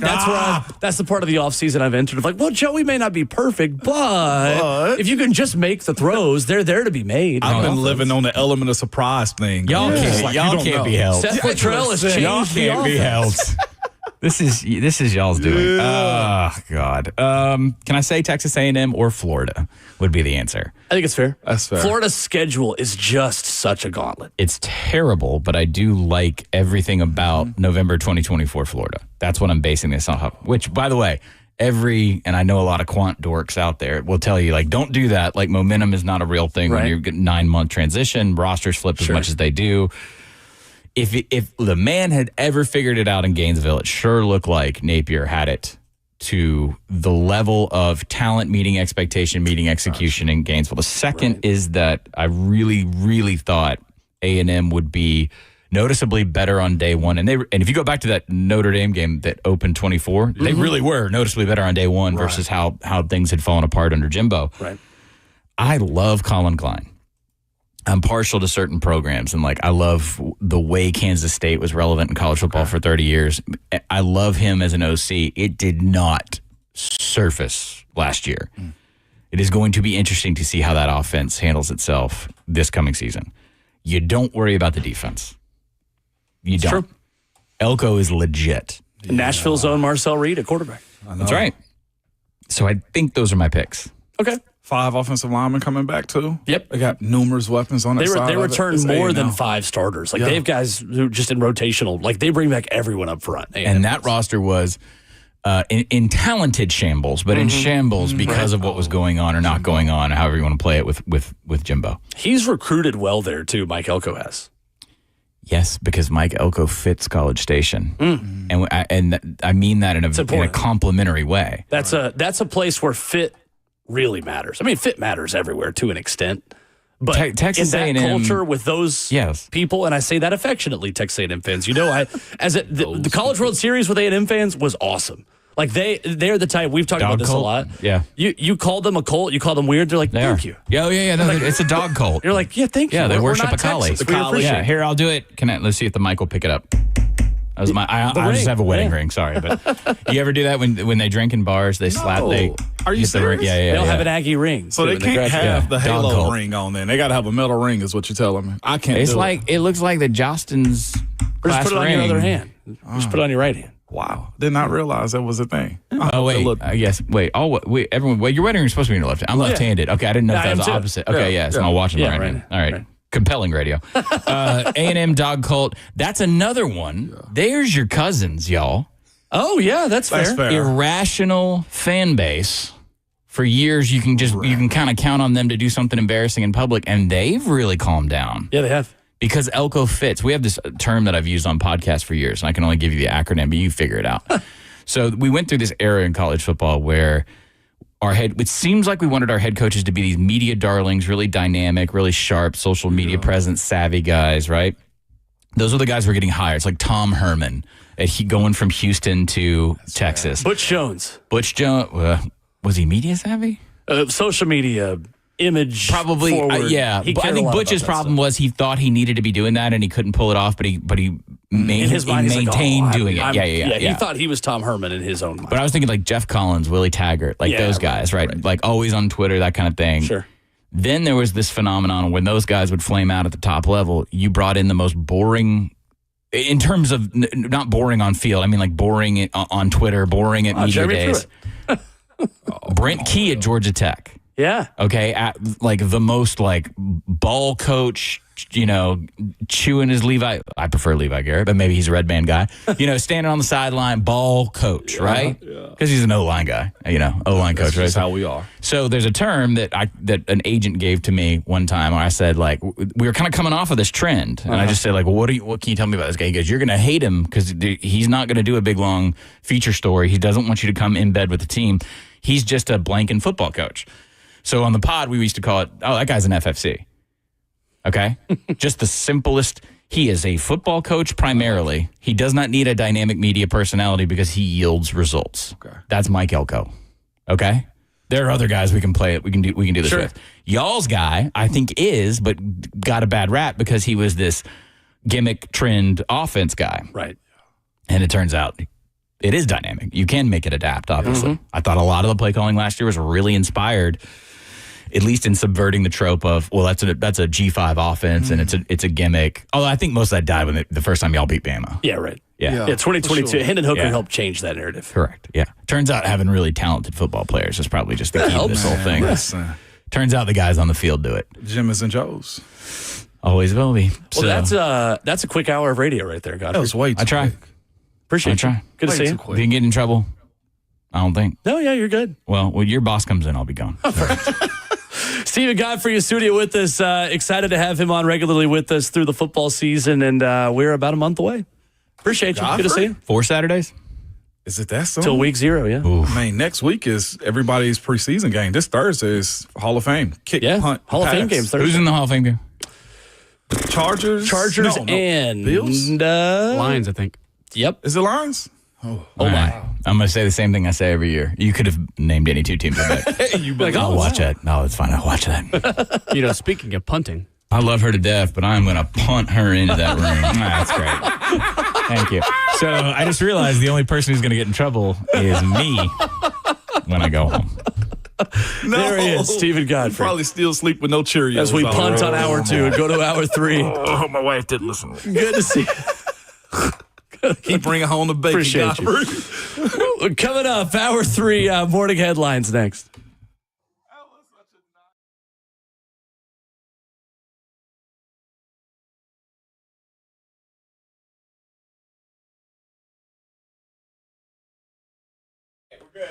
Understanding the Nashville real estate market, it can be tricky, and you need a local agent who cares about you, your goals, and who cares about Middle Tennessee to begin with as well. Bernie Gallerani Realty, that is the guy that I would trust, and he's so confident in his ability to help you.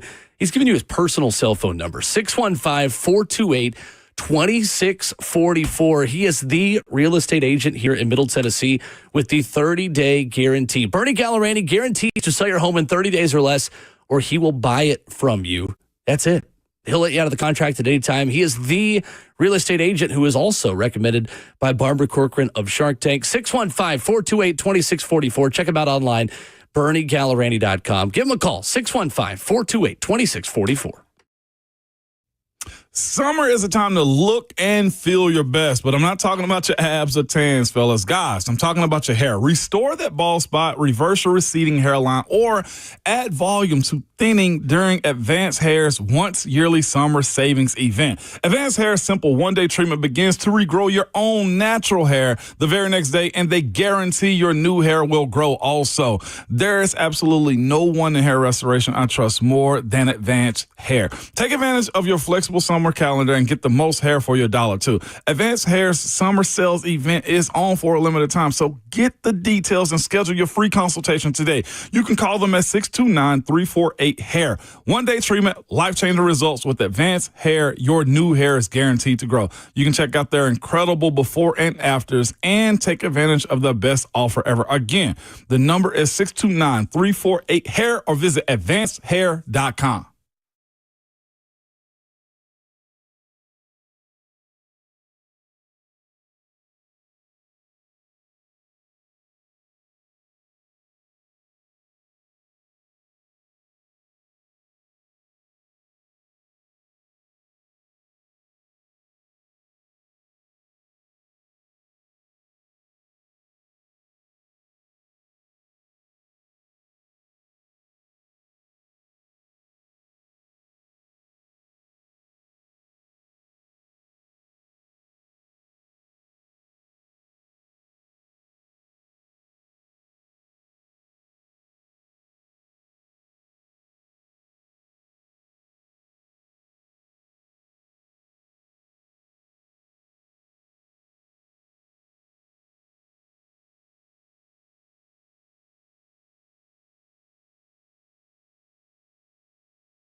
It is 8:01. Good morning. Live from the 104.5 The Zone studios, I'm Justin Hawkins. In Tennessee Titans news this weekend, Titans wide receiver Treylon Burks suffered a fractured right clavicle while attempting a one-handed catch during open practice Saturday at Nissan Stadium. He is expected to miss at least the start of the NFL season. The Titans then shortly after signed former Tennessee Vols and Las Vegas Raiders wide receiver Ramel Keaton to the roster.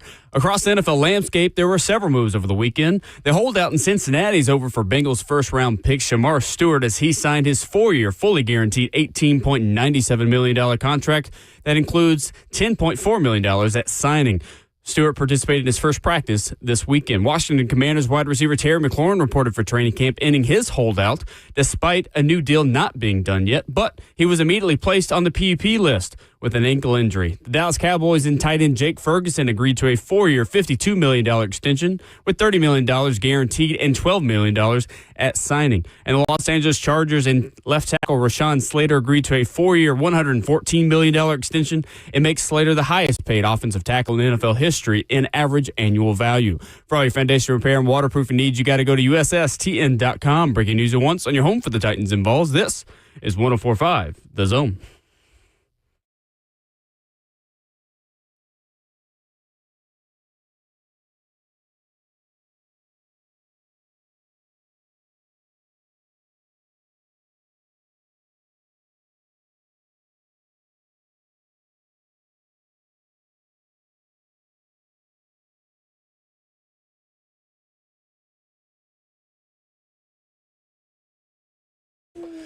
Second half of the show, hour 3, getting started on your Monday morning, a beautiful morning in Music City, because if you woke up in Music City, you're having a beautiful day. Here in Middle Tennessee, for the heart of our Midtown studios, I'm Will Bowling, Ramon Foster, Justin Hawkins, whole crew present and accounted for. On Twitter, at Ramon and Will, and halfway done on this Monday morning, Mr. Foster. We are, man. I'm looking forward to this week, man. Pats, come on, Will. Man, I got a text message from a good friend of mine who's in this NFL world on the coaching side. Okay. And they know I'm a former union rep for the Steelers and stuff like that. Like, I was involved with the union for 7, 8+ years. Oh, he was mad. I was like, what are you mad about? Man, you mean to tell me we can't do one-on-ones in camp anymore? I was like, what do you mean you can't do one-on-ones in training camp? Like, I sent him a text back, like, you mean like O-line versus D-line one-on-ones, like back-on-backers one-on-ones? He was like, yeah, coach said we can't do it. I was like, no, that's not football. Like, I know we've grown, away from 2-a-days and beating guys down 3-a-days. I was just like, what are you speaking of? So I was like, do you mean no one-on-ones during the acclimation period, sir? No, that's not what coach said. Well, that's what he meant. It's just like, bro, it's not football if we can't have one-on-ones every single day against each other. Like back-on-backers, cornerback versus DBs. Camp is meant to be physical. Mm-hmm. Like, why would anybody outlaw that? Then he texts back later, was like, oh, my bad, coach was wrong. It's like, you idiot. Talking to some of the coaches here last week, they are looking forward to tomorrow in that first padded practice. They're excited. Yes, they are. This is by far, when my last few years, we did this acclimation also. Mm-hmm.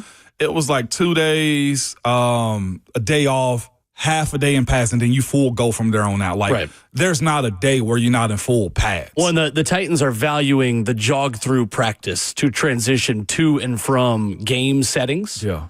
And, I mean, the Nissan Stadium open practice kind of feeling a little bit like a game setting, quote unquote. Gotcha. Where they had a long practice on Saturday. They got a lot done. They got a lot of third down stuff, a little bit of red zone at the end of it. But that was a long practice that felt a little bit more, all right, we're running vertical routes again. Yeah. We're starting to open up the deep part of the field and not just be kind of conservatively checking it down. Like Cam's taking more shots downfield. All these things are going on. And they kind of have that off day, and then they ramp back up today to full padded practices for Tuesday and Wednesday this week. It's fascinating you said Saturday felt a little long because I looked up the rules. So it's like 4 hours total on the field. But we probably see during practice about 2 hours and 25 minutes because the walkthroughs before practice are part of that. You're installing things. Yeah, install is what's happening in those moments right there. So it's 4 hours. I didn't realize that until now, to be quite honest with you. I was just a soldier with my head down, Will. I like it. But one-on-ones will be spicy, and I think we change our viewpoint a little bit, too. I cannot wait to see one-on-ones, man. Oh, Lord. I see somebody in our comments saying Dan Moore was getting tortured on Saturday. I can't wait to see what that looks like in pads. Yep. But that's going to be fascinating. His pathway to success, I think, is huge for this team. It is. I think he is the most important player on the team, not named Cam Ward. When you invest 4 years and $90 million into a left tackle to protect your most valuable asset, that guy becomes your second most valuable asset. No doubt. And it's rare to find a mid-20s available free agent left tackle that you're willing to invest that level of money in. Those don't grow on trees. There is a reason why there are rare commodities in NFL free agency. That's one of them.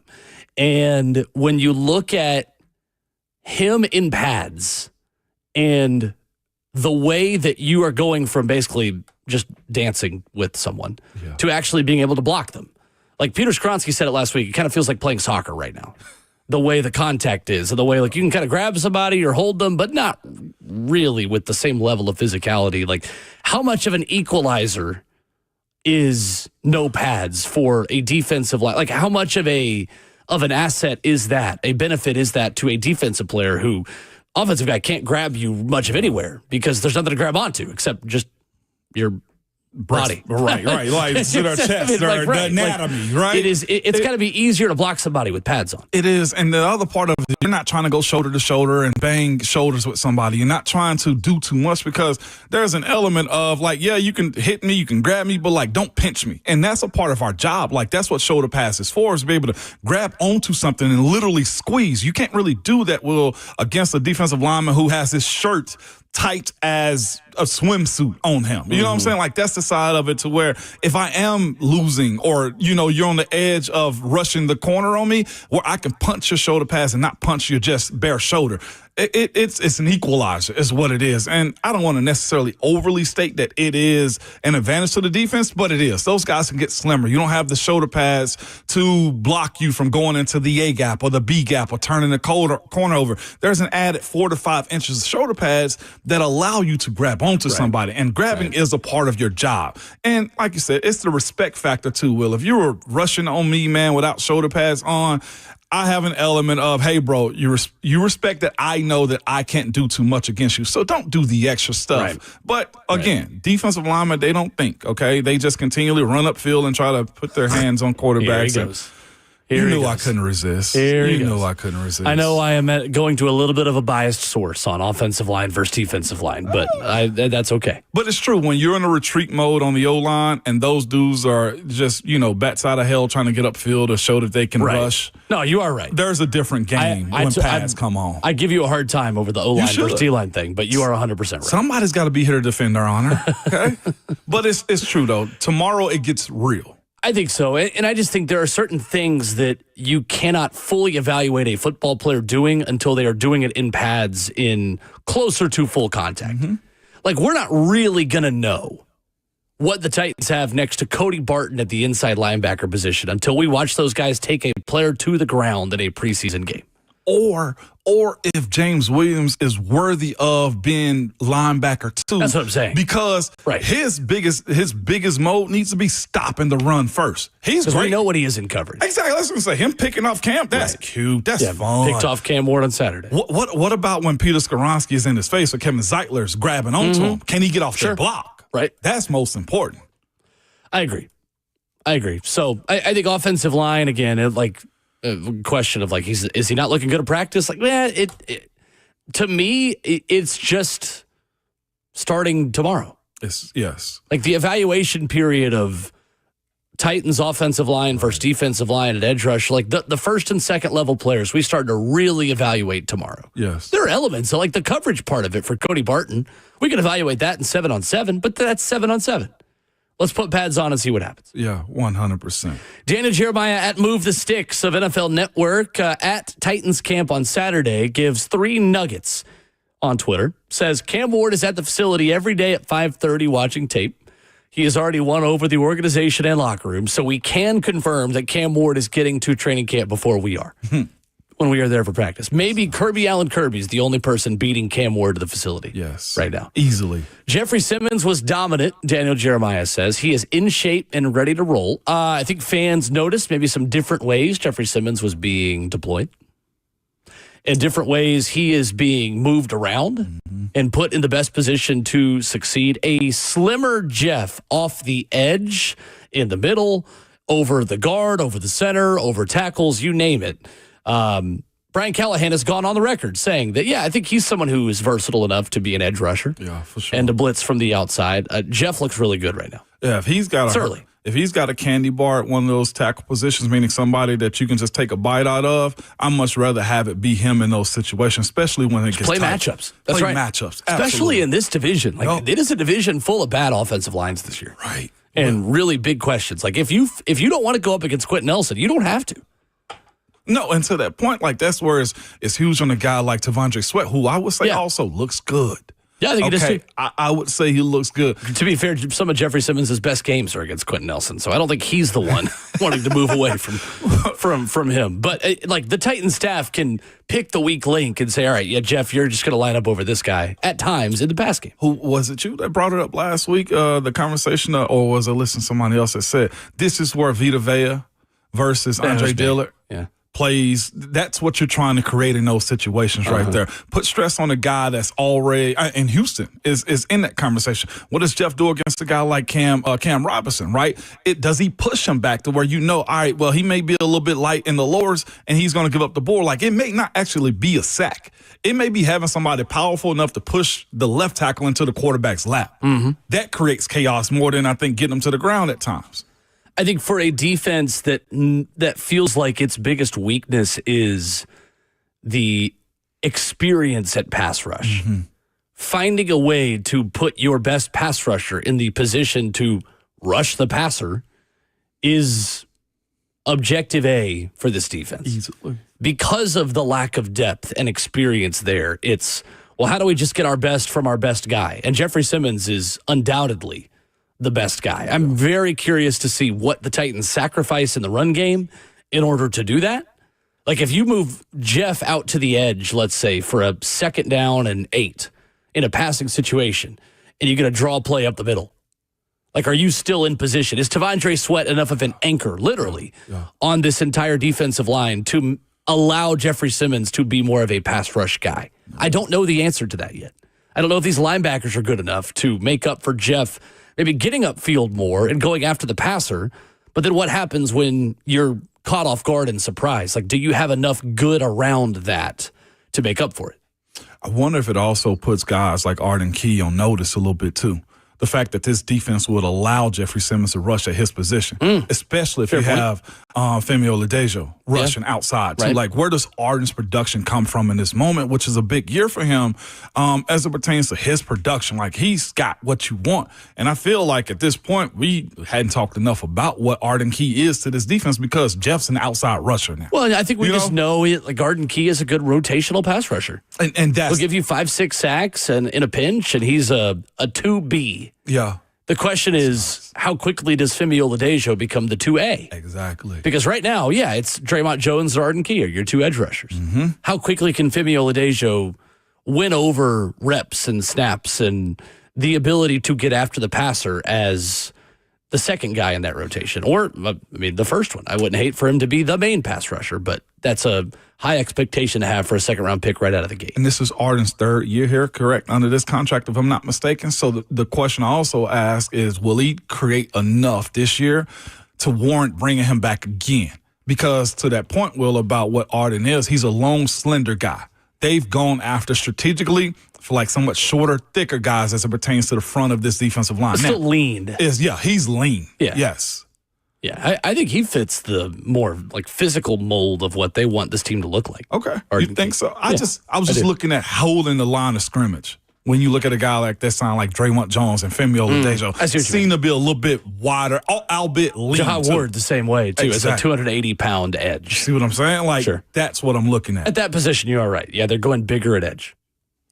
615-737-1045. Whose stock is up or down at the end of the first week of Tennessee Titans training camp? Plus, a quote from Brian Callahan on the biggest difference you will see in this offense versus last year's Titans offense. We'll talk about that next.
Ramon and Will is fueled by Scooters Coffee. Continuing in the second half of the show.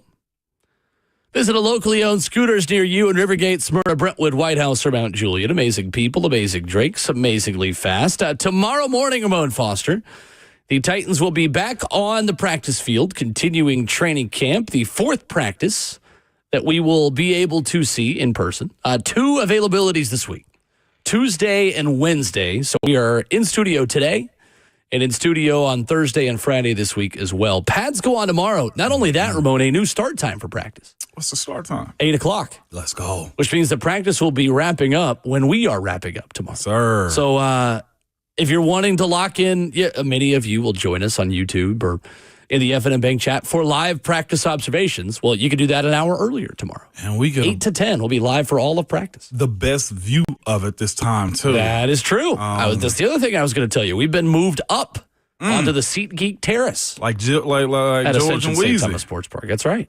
So we will be up high above everything. We'll be able to see all of it, which I'm very excited about. It's better that way. Yes. Being on the ground is cool because you get to see the action in real time. I see how fast guys are and the catches. But watching tape or seeing practice from the up view is by far the best way because you get to see the breakdowns and, he's open. You get to see that quick. You know what I'm saying? In those moments, right? Or he's beat. Whichever one we need to see soon, man. Working on getting some people from the team on to talk with us as well. So stay tuned for that. May have some updates there soon. And they can't say no this time, Will. No, I'm playing. What do you mean? Nobody ever says no. They come on up to the upper room. No, it's just yeses all the time. Yeah, pretty much for the most part, man. Being so sarcastic. I mean, it's your birthday week. I mean, what are we talking about here? Thank you. You one of those people that do the whole week? Not really. Birthday week? No, I don't. I get uncomfortable just things. Many of you will not believe this. I get uncomfortable things being about me for more than I don't know. Yeah. I'm just like, okay, we don't have to make a fuss. We can just say when it's done, it's done. Yeah, right. It's done. I'm thankful for friends and family that make me feel celebrated and thought of and very loved, but that's every day, not just today. I will say, I'm checking out this spot that you suggested that you went to for your birthday dinner. This definitely added to my list. I will give a free shout out. Pastis is a new French place over in Wedgwood, Houston. 10 out of 10. Sheesh. 10 out of 10. Yeah, our guy Michelle over there is a big listener of the show, a big fan of the zone and of us, and very nice people, nice service, good food. It was really fun. Michelle, no doubt, man. Been open for about 5 weeks, so it's a new spot. Yeah, well, French food. Don't go until I go, fellas. Okay? I had duck cool. last night. You had duck? Yeah, it was great. I love gamey food. That's what I was going to say. Love gamey stuff. Okay. Yeah. Okay. That's fascinating then. Big fan. I've had duck before and I was just like, okay, all right then. That's kind of how I left it. You can't go wrong on that. Peyton looked at me at one point. She was like, I would order everything on this menu. I was like, no, I would too. It was really good. Whose stock is up or down at the end of the first week of Titans training camp? I think, again, Ramon, it's difficult to really say on a negative side anyone's stock is really down unless they're just not on the field at this point. The only person I think I would say maybe hasn't helped themselves as much as they need to, and again, very early, you take these things with a grain of salt. Xavier Restrepo has not stood out as much to me as he did in June. That can just mean that it's been 2 practices that we've seen plus an open practice, and it can just be that. I think Xavier Restrepo is someone that is really going to benefit from joint practices and preseason games. So not an overly alarm bells ringing thing for him yet, but I do think that his stock is not up as much just because I think Van Jefferson has looked like a veteran who's been healthy, who has been available, who has been making plays. I think Tyler Lockett being on the field has just knocked Xavier Restrepo one rung down the pecking order a little bit. And I think, too, that Bryce Oliver's value from this coaching staff has never been more apparent than it is when you talk to him, you talk to coaches talking about his role in special teams. I think Bryce Oliver is a semi-lock to make this team. I just think things are starting to stack up against Restrepo one thing after another, and he's going to need to bounce back and have a good practice or a good week or just a good rest of camp at this point to make it. Restrepo's biggest gains, I think is going to happen in the games. I don't know I think if so there's too. And I think at wide receiver, that's fair. Yeah, and that's the point of it Right. all. Like he's going to catch eyes because of that. Now the question you have to ask whether they try to put him on practice squad here. He makes the 53-man roster. What is his role for the offense? Because no matter how I think we want to split hairs into what's his playing speed versus his 40 speed. That's the issue for him in those moments right there. When you look at a guy like Bryce Oliver, you think speed, you think being able to get down the field. He can be your wide receiver 3-4, but he can be your number one gunner or special teams king for me. You know, and that's the issue. His value, and it's his biggest, it's his biggest op at this point is his speed. And at that position, he's just not afforded that right now. And for a team that needs playmakers that got to play multiple positions, that's where his special team side of it. Now, I've never really seen too many wide receivers be blockers on punts, on punt return and that type of stuff. So that's where if he's going to use his size, and he's not a small, frail guy. No, he's got some bulk to him. He got some bulk. Yeah. He's not Kyle Phillips or Adam Humphries. No. With respect to those guys who, Yeah. Being like the up man on punt protection is a part of it too. But again, can he get down the field and go make a tackle? Those are the things he got to answer. He's got to do something else other than just be a slot receiver. Exactly. And for the lovers of guys like him, you got to go to a team where opportunity meets him. Mm-hmm. And that means somebody else goes down possibly. Sure. Who is stock up for you? Who's helped themselves through the first week? I get my stock down one first? Yeah, go for it. All right, stock down, probably Cedric Gray. Hadn't heard anything. Now, again, this is without pads. This is without him showing his side as it pertains to what you want him to do in the game. But we've heard more from James Williams, a senior, than we have from him. And the earlier parts of training camp, I've been in those positions where I'm in competition and you see those guys get those reps in front of you and you just say to yourself, keep my head down, keep fighting. Keep my head down, keep fighting. And right now he hasn't had a splash in this 7-on-7 phase of what training camp is for him, man. And again, he can't make tackles and those types of things. Do I think he's safe to make the team? Absolutely. But when you look at where James Williams is right now versus what he's done, that's a hard place for him to be at to try to crack the starting lineup. To me, I think it's more about James's stock being up more so than it is Cedric's being down. That's fair. But comparatively, yes, you are right. James Williams is, I think, putting himself in a really good position to be the Titans' other starting linebacker next to Cody Barton. Mm-hmm. I think the pick on Saturday plays a role in that. I think the way that he is moving aggressively and with intent in everything that he does. He doesn't look like someone who is swimming in a new position and thinking a ton. He looks like really good value for where he was picked and where he was brought into this organization as a converted safety to linebacker. He's moving fast to the football. He looks lean. He looks in really good shape. And I think today, Ramon Foster, he looks like a starter for this team. Now, we're going to see when pads go on. And linebacker is one of those positions that until you can take a guy to the ground, I'm going to wait and see a little bit. I agree. And I think for him especially, it's the run defense part of it, like you said earlier, that has got to be there. But, yeah, I think at this point, there is a clear hierarchy of him ahead of Cedric Gray. Yeah. I think it's fair. Yep. Cedric's got to stay locked in, though. Right. Has to.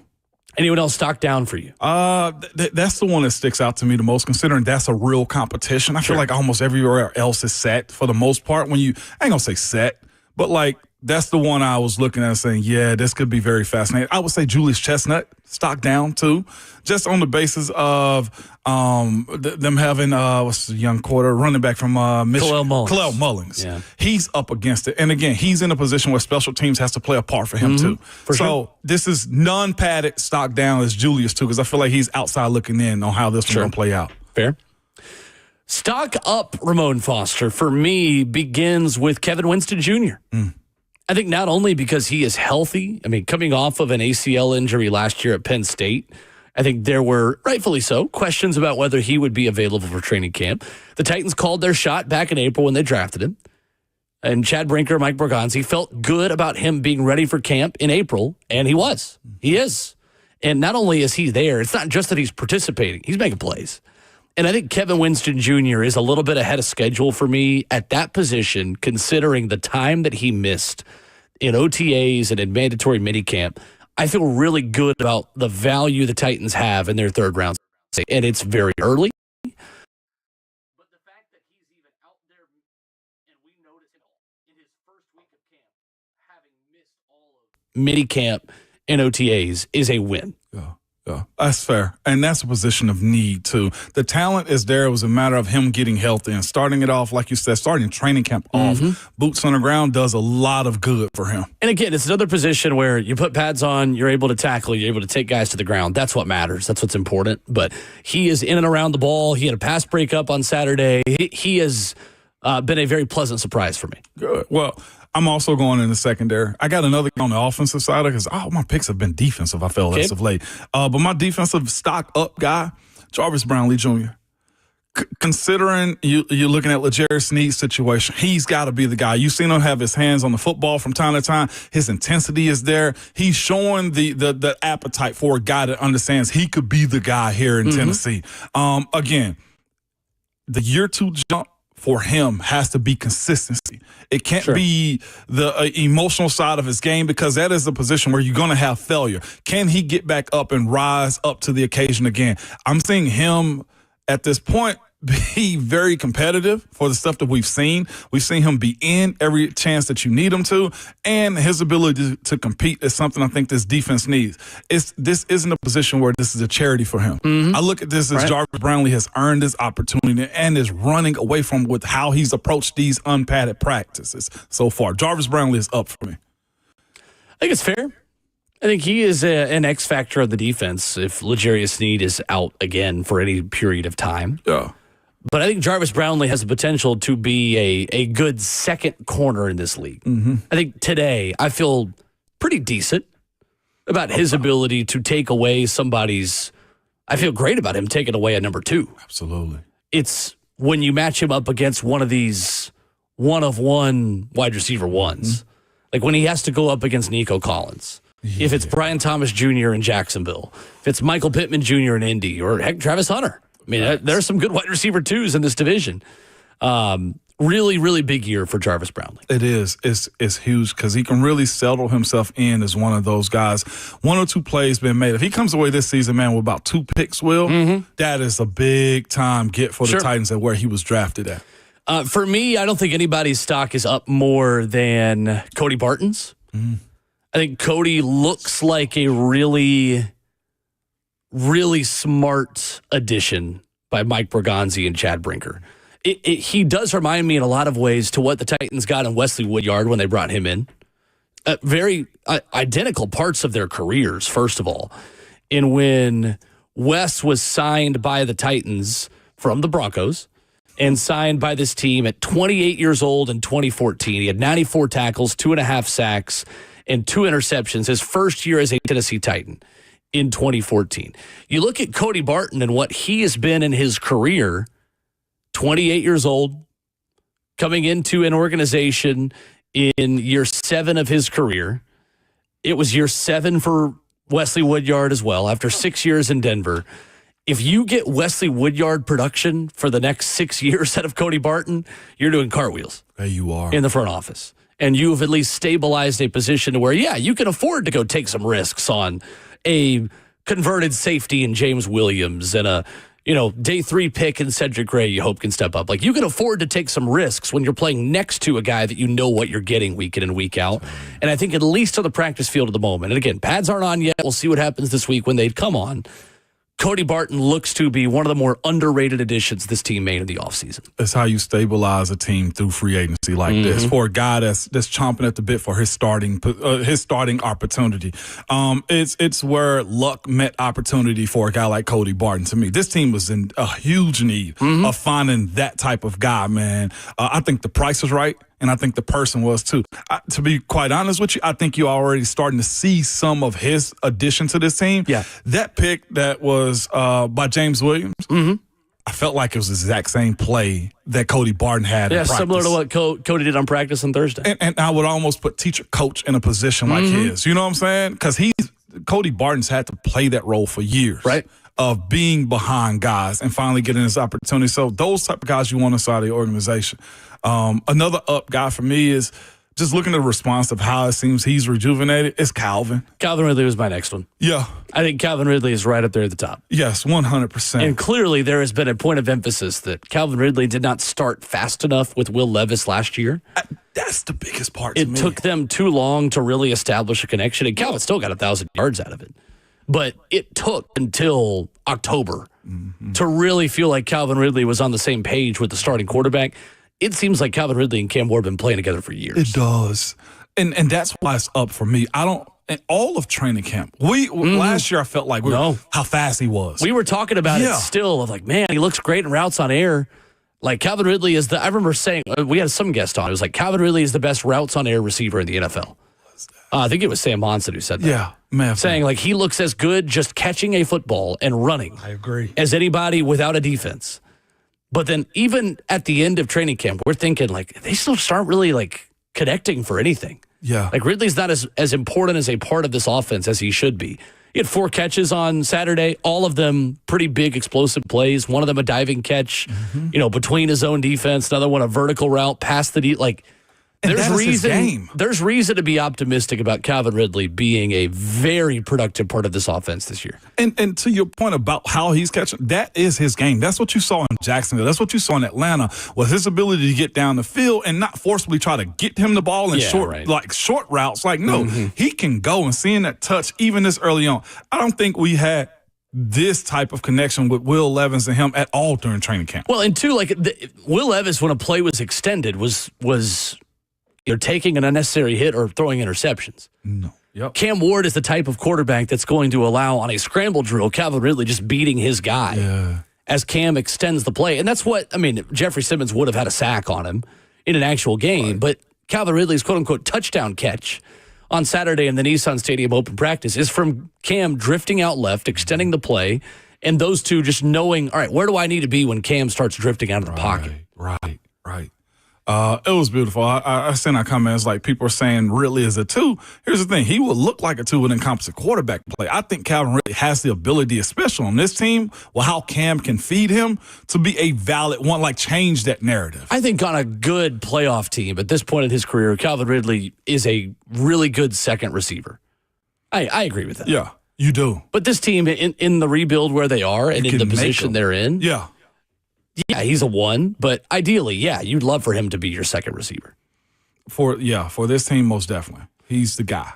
615-737-1045. Interesting comment over the weekend from Brian Callahan speaking with the media about one big adjustment philosophically of who the Titans want to be on offense this season. We'll hear that next.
Ramona Will, fueled by Scooters Coffee on 104.5 The Zone. Visit a locally owned Scooters near you. Rivergate, Smyrna, Brentwood, White House, or Mount Juliet. Wrapping up hour 3, Ramon, there was something interesting that Brian Callahan said Saturday before the open practice that I think is a major point of emphasis for the 2025 Titans. An offense that doesn't just want to dink and dunk down the field. There is an element of this offense wanting and needing to be more explosive than it was last season. Having the quarterback that they do will certainly help with that. In Cam Ward's ability to throw the deep ball and create explosive plays, especially off script, as he scrambles out of the pocket. This was Callahan Saturday talking about that. I think nothing fundamentally about the scheme is going to change. I think we're a team that was pretty aggressive, taking shots down the field. But there's a balance. So you still have to be efficient when it's required. But it's really hard over the course of a game, over the course of the season, to continue to go 10, 12, 15 plays in a drive. Defense is actually like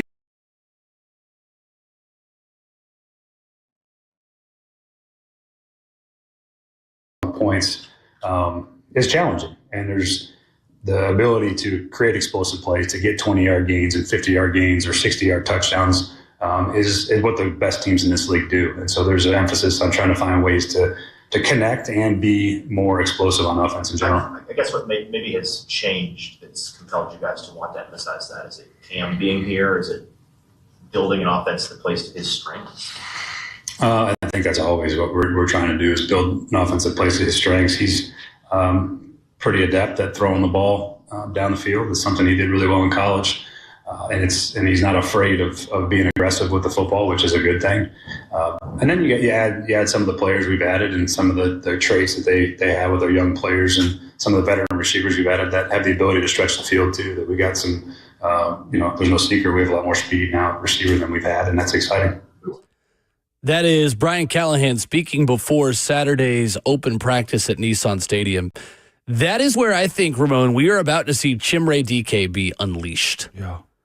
Where when camp acclimation turns into, no, we're trying stuff. Mm-hmm. We're testing things out. There's no limitations on the routes we're running or how quickly we're going to do them. Let's see the deep crossers. Let's see the vertical routes. Let's see Chimere Dike try to take the top off the defense. And you noticed him a little bit more Saturday. As he starts to get comfortable, I think you're going to see a ton more Chimere Dike targets over the next couple of weeks. It was. And one of the most important things that I think Coach Brian Callahan said right there, too, is having a guy that's not afraid to go down the field. And Cam Ward. I think that plays a huge part into the confident side of you as a coach, knowing that any pass, any throw is catchable, is in his arsenal, too. I think that plays a part. And then he mentioned, of course, the speed component of it. You bring up Chimere Dike. Like, the fact that Treylon's out, he moves up. You know what I'm saying? And I'm not sure where the depth chart was, but the opportunities are higher at this point, too. And now it's real football. You couple that, Will, with the fact that now this team can run play action. The football running component of it, too. Like, what Coach is essentially saying to me is there will be more balance. You're not just going to dink and dunk and just have it be have the offense be played close to the line of scrimmage. It almost feels to me as if Coach Callahan is in a position where he feels renewed in this, too. Sure. You got a guy that you vetted probably since day one of the offseason to know what he's capable of, but not just that. It's the fact that he dives into the playbook and the offense just as much, if not more, than you as a coach. You have a whole lot of belief in guys when they are mentally competent enough to deliver what you ask them to. I think other stocks that are up after the first week, I think Femi Oladejo has looked active, has looked quick, has looked good off the edge. Really fascinated to see how he handles one-on-ones with offensive linemen. Tomorrow we'll see, first day of pads, we'll see exactly what we get to see, what we can narrate live on air for people. And how regular is that? How common is it, Ramon, on the first day of padded practices to have big men do one-on-ones? It's so common. I feel like it's usually going to be either tomorrow or Wednesday. We'll see those first one-on-ones with pads on. All of tomorrow will sound like the 4th of July. Okay? Like that's what I don't know. That's a good way to put it. Yeah, I don't know if we'll see like an offense like actually be ran. I don't know if we'll see a smooth offense because of the added physicality that the offensive line want and the D-line. And not just that, tomorrow's a day to where the blitz is up the middle the pressure from Denard gets real. Because in these settings, in this moment, this is Cam Ward's first time as an NFL quarterback to where he's going to see if his running backs can protect against the rush. Like, it's that side of it, too. So, yeah, tomorrow is going to be the 4th of July. How do you adjust? What mistakes do you make based upon the physicality that's now incorporated into the game? Tomorrow's football. You're right.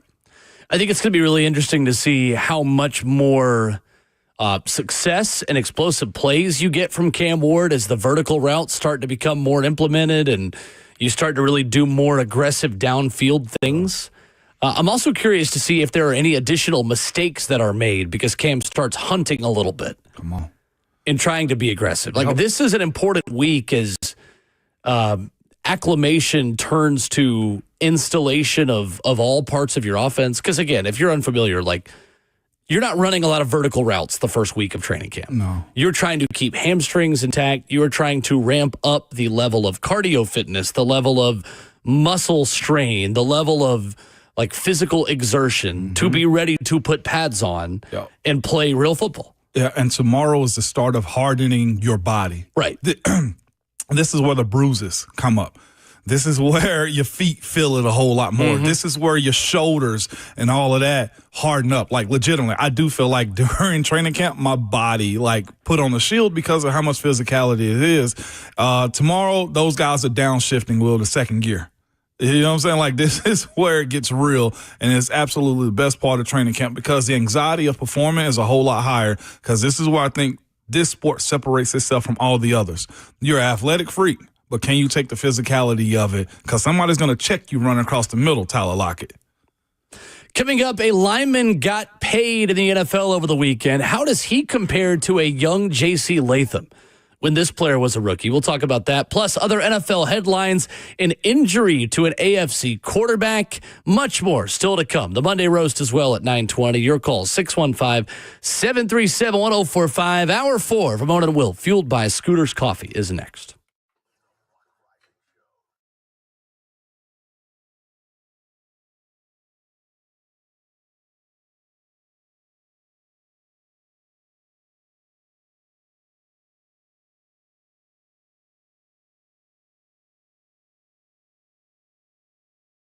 It's Ramon Foster for Medical House Calls. Good people, if y'all are like me, man, you're busy. 7 days a week you are, man. You got something going on, whether it be the kids, whether it be work, whether it just be life, and you skip out on some of the most important things like going to the doctor or having something checked out that you know you should have had checked out yesterday or last week. Here's where Medical House Calls can help you. They're available 7 days a week, Monday through Sunday from 7 a.m. to 8 o'clock. Yes, you can have somebody come to your house at about 7:30 at night to help you, whether that be an IV, whether you need something checked out, or you're setting yourself up for a life insurance plan where you need your lab and blood pulled. They will do those things. And here's the other part of it is, like I said, we all get busy, whether it be working out, family, just day to day, and you probably need an IV just to help you get back to your best. Well, they can help you from fighting the flu to performing enhancing cocktails, or just if you need IV therapy just in general. If you're feeling fatigued, they will come to your house. You set a time, you call them, you go to their website, and they will be at your front door. From athletic recovery to immune boosting to rapid rehydration.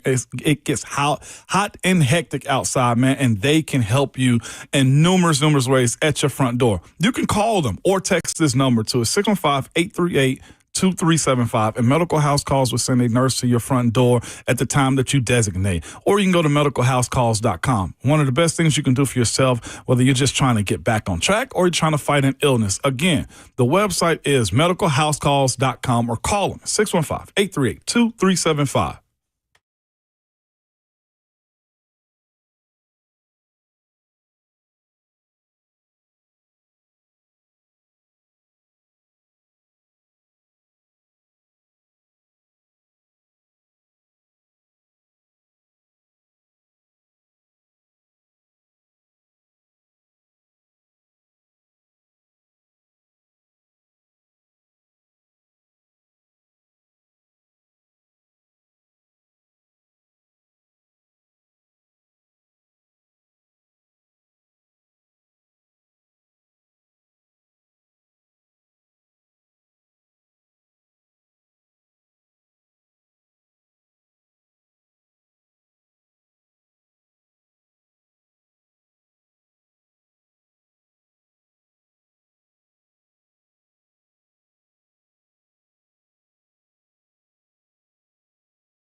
It is 9:01. Good Monday morning, live from the 104.5 The Zone Studios. I'm Justin Hawkins. In Tennessee Titans news, the big news. Titans wide receiver Treylon Burks suffered a fractured right clavicle while attempting a one-handed catch during open practice Saturday at Nissan Stadium. He's expected to miss at least the start of the NFL season. The Titans then shortly after signed former Tennessee Vols and Las Vegas wide receiver Ramel Keaton. In other NFL news, a couple of injuries. Dallas Cowboys guard Rob Jones, who's been working with the starting unit in camp so far this offseason, had tests that revealed a broken bone in his neck during yesterday's practice. Jones will miss and is expected to be sidelined 2 to 3 months. Also, Tampa Bay Buccaneers rookie edge rusher and fourth-round pick David Walker suffered a torn ACL in practice over the weekend, and he will be missing the 2025 NFL season. For all your foundation repair and waterproofing needs, you got to go to USSTN.com. Breaking news at once on your home for the Titans and Vols. This is 104.5 The Zone.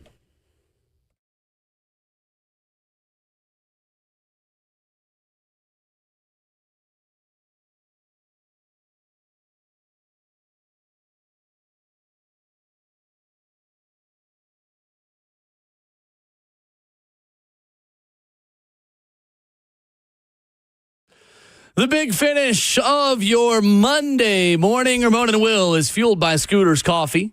We are caffeinated and opinionated, and you can be too. Locally owned near you, Scooter's Coffee is in Rivergate, it's in Smyrna, Brentwood, White House, Mount Juliet. Amazing people, amazing drinks, amazingly fast. Download that Scooter's Coffee mobile app. You can order ahead, save a couple bucks off your first mobile order, and it is super easy to use. Hour number 4, Ramon Foster, of course, will include the Monday roast coming up in 15 minutes. I've got one coach who I disagree with. Maybe not disagree with. I will react and be confused by one of their media day statements, and then I will have one coach who I'm agreeing with. Okay. In a complaint that he made at a college football media days over the past week. That's all right. Well, I got football stuff on this one that's just irked the heck out of me the last couple of days. It won't even be Justin Fields on this one. Or the New York. Really? No, I'm not picking that one. Justin Fields with his dislocated. Yep. All right. Yeah. His Easy for dislocated toe that he is practicing on already today. Yeah, no doubt. It was just insane to me. But again, this is why I booed it when it first happened. This type of stuff happens. You're very, very consistent. The Rashawn Slater deal, big one. $114 million for the left tackle of the Los Angeles Chargers, the highest average annual salary of any offensive tackle in the league as he enters his 5th season. This is draft to develop.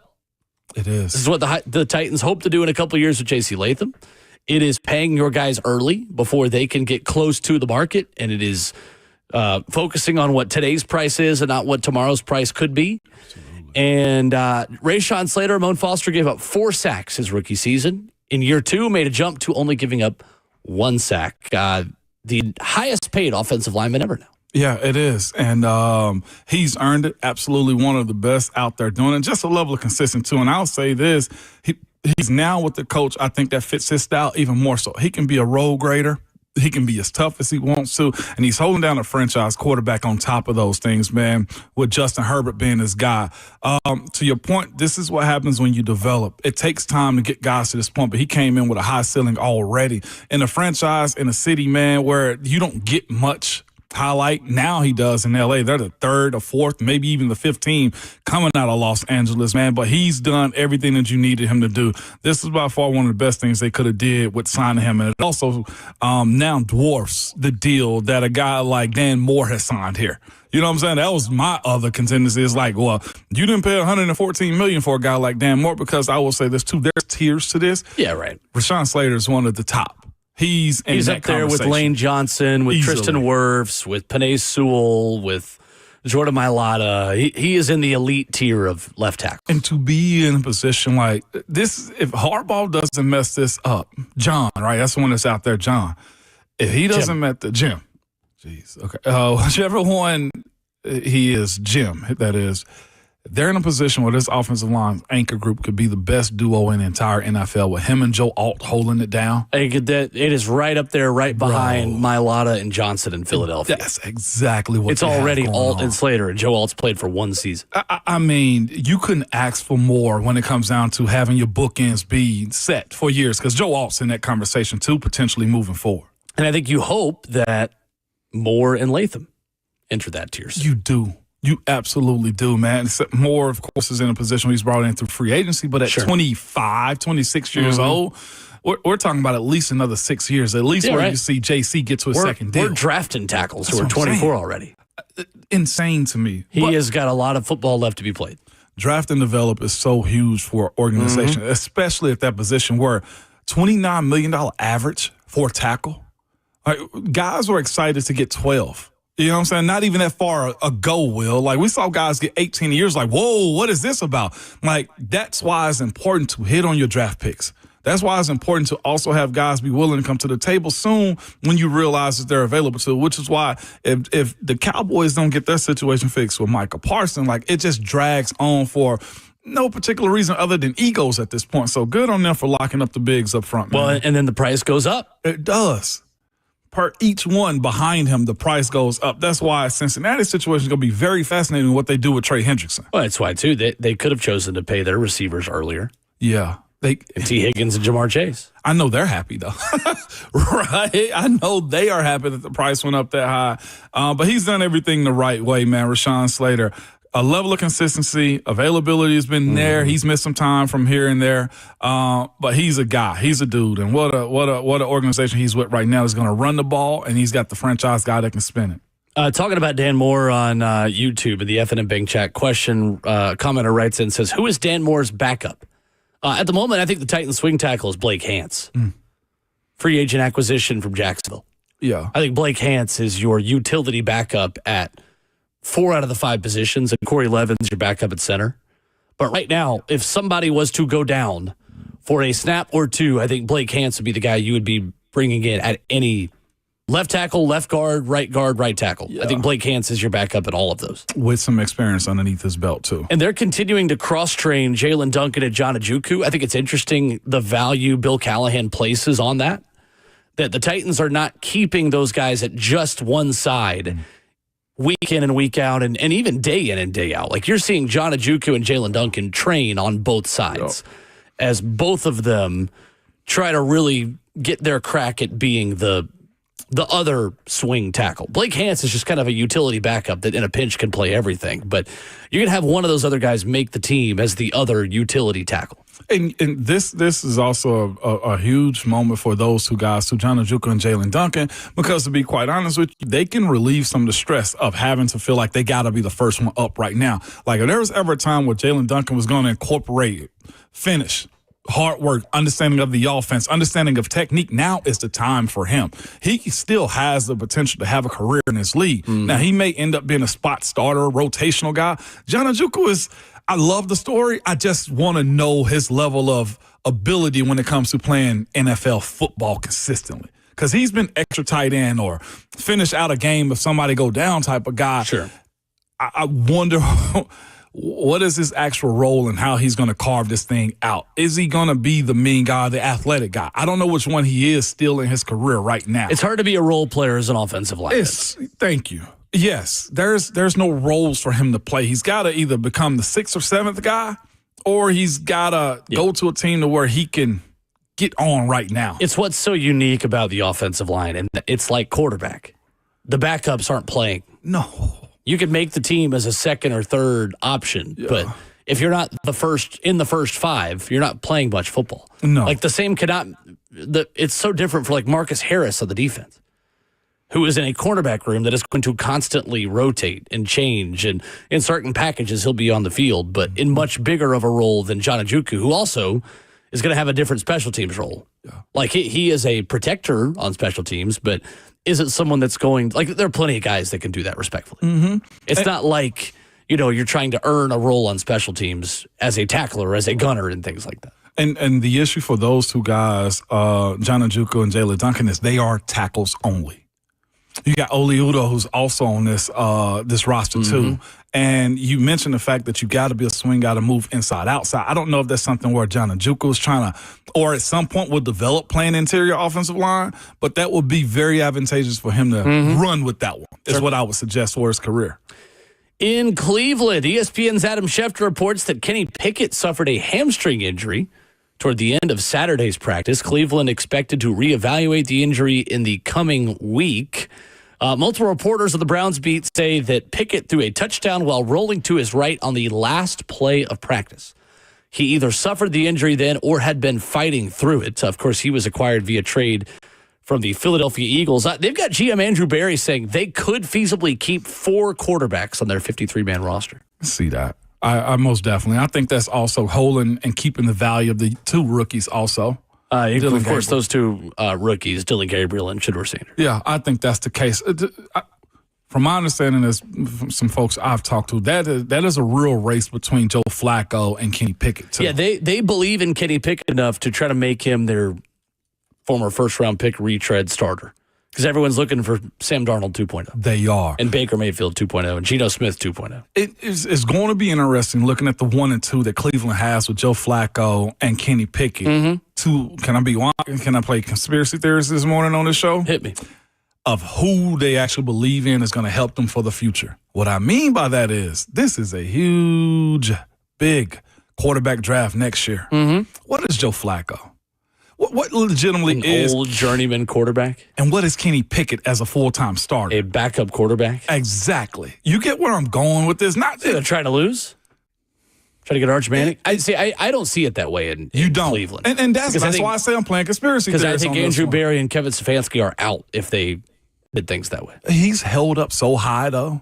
Stefanski, as far as his ability to coach. Well, sure, but in what context? In the context that if you get him the guy, because Deshaun was thrown at him. That's not Jimmy Haslam's problem. I know, but he was still thrown at him. Each coach wants his guy, is what I'm getting at. I think there is an element of, yes, in NFL circles, Kevin Stefanski is highly thought of. There's only one person's opinion that matters. It's the owner. That's the owner on this one. Yeah, right. But you just look at positioning with everything they have as a franchise, especially with Myles Garrett being on the other side of the ball, and you say to yourself, how do they reset themselves again for the umpteenth time at quarterback?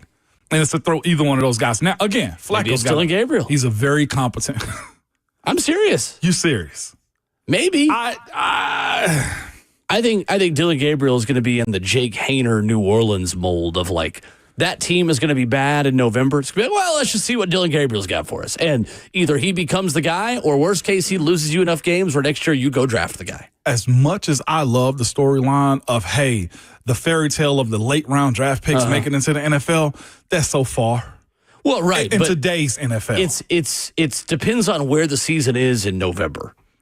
Because again, like if you put them out there, there's no negative. If your season's already over in Cleveland and you're 2-7, and you go to Dylan Gabriel or Shedeur Sanders, if the guy takes the reins on the job and is good, you have your quarterback. If he's bad, you draft him next year because that guy's going to lose you enough games to be in the position to go get Cade Klubnik or Lenore Sellers. It sucks because there's 2 guys that come to mind of me that's had this opportunity. And that ceiling is lower than I think they projected it to be. And that is Brock Purdy, looking at where he's at right now with what's in front of him, and Dak Prescott. What I'm getting at is like the 4th and below round guys, it ain't but one Tom Brady out there. You're drafting backup quarterbacks at that point. Exactly. And if you really injured quarterbacks. And fair or unfair, the belief that the first round draft picks or even the second round guys are far above those 4th, 5th, 6th, 7th round guys, right, I think it's more true than it's not. Well, and it's why, again, like the Will Levis pick was what it was. It's hard to be half in, half out on a quarterback. Yes. If you were going to invest the time and resources in a young quarterback, you better be 10 toes down all the way in on that guy because you just can't afford to get it wrong. Like, the quarterback is such a pivotal part of this sport that if that guy has growing pains or doesn't work, it's not like a corner that, oh, well, we've got another good one on the other side. Or, hey, we can just help him out and our save. We can shade more towards that direction. Or, hey, our pass rush is so good. Our young corner can't stop a nosebleed. But, like, the Titans didn't immediately feel the negatives of the Caleb Farley pick. The Titans were still a solid team despite the fact that their first-round pick was not contributing. Well, yeah, but you can't get away with that at quarterback. The Titans last year, when Will Levis did not live up to expectations, it was the death of the 2024 Tennessee Titans, among other things. But, let's be honest. Will Levis did not live up to the high expectations that were put on him. You can't be half in, half out on a quarterback. And Cleveland is not just half in, half out on one. They're kind of half in, half out on two. Exactly. And so I bring up the fact that revisiting Sam Darnold. Mm-hmm. That first round talent showed up eventually. Yeah, right. Is the point. Right. It's not like he was a fourth-round pick that ultimately got his shot and took advantage of it. He was a first-round pick for a reason. And then it showed. Right. Yep. I agree. And that is what they're trying to recreate in Kenny Pickett instead of trying to recreate Brock Purdy right away with Dylan Gabriel. 615-737-1045. Your chance to complain. The Monday Roast is next.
Ramona Willow, 104.5 The Zone is fueled by Scooters Coffee. Visit a locally owned location near you in Rivergate, Smyrna, Brentwood, White House, or Mount Juliet. Amazing people, amazing drinks, amazingly fast.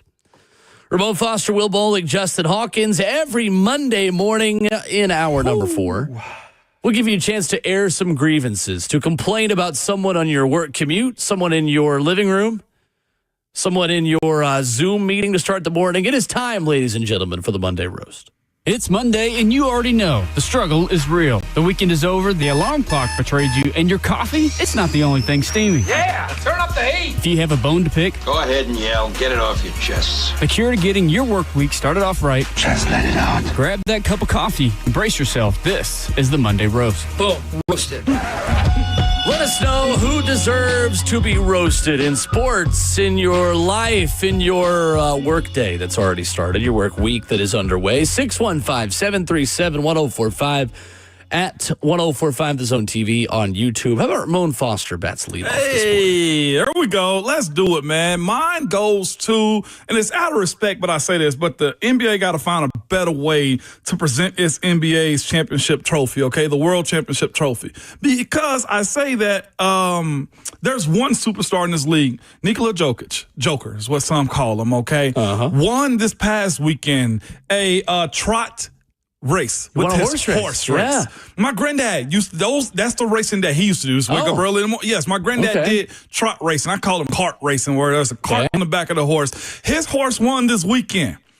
This man broke down in tears of joy. He didn't even smile when they won the world championship, man, for his team, the Denver Nuggets, man. So for the people that watched Joker in Denver win a world championship and he didn't break a tear down his eye, boom, roasted, okay? Boom. Roasted. They say he cares about his country more than anything. Like, he'd much rather be doing that and fighting in bars with his brothers. And it shows, man. If y'all hadn't seen the images, this man, 7-foot-tall Joker, is breaking down in tears. I'll retweet it right now. At Ramon and Will on Twitter. It's so good, man. But boom, roasted on that one. Another one I have here, man. So this conversation that's going on Christian Wilkins being let go. It was also reported by Nick Walters, who's a Vegas beat writer for them, that his teammates reported that Christian Wilkins reportedly had an incident with a teammate that led to his release. I don't know how much further it's going to go legally or illegally with this, but they found grounds to release him. Now, why he makes this roast this morning is because former NFL lineman John Feliciano, who's a former teammate of him, I guess knew him from time to time. John retweets and posts, brother always been a little freaky. I'm just trying to figure out, what did Christian Wilkins do? The fact that John Feliciano tweeted that out, boom, roasted. Boom. Roasted. That's pretty insane. And if you also look back at Christian Wilkins' post on social media of him dancing and stuff, you will see why I guess Feliciano said that. Okay. And then my last one's a fun one, man. When I mentioned Florida, we all drop our head or smile and laugh, right? This situation. A Chuck E. Cheese mascot was arrested on the job. This was amazing, amazing visual. They said police tried to handle it with discretion in a secluded manner, but old Chuck got buck and started resisting, so they had to put on the cuffs. That is the headline. Absolutely incredible. He was arrested for credit card fraud, and that's to be taken very serious because Lucas Panzico dealt with that last week. Maybe he's the one that impersonated Lucas and stole his identity. Exactly. Oh, wow. The image. Entertainment Cheese. Use his full government name when you process it. Yes, 100%, man. So the fact that's in Tallahassee, Florida, and a Chuck E. Cheese mascot got arrested, man, boom, roasted. Boom. Roasted. As peak Florida and Chuck E. Cheese is guilty of credit card fraud. Insane, man. Those are my 3 for today, man. Justin, what you got for us? I'm going to go with 2. Let's start with a guy who shares my own name, Justin, as in Justin Fields, who act like, something was torn. The season's going to be over. All these media personalities are gasping, holding their breath that he's out for the season. No, he just dislocated his toe and he missed a practice. Well, next day, he goes back to practice. He's practicing, and now every day since, NFL media on a daily is putting out push notifications. Oh, Justin Fields is back. He's back practicing. Can we stop? He's back. He dislocated a toe. It wasn't obviously that bad.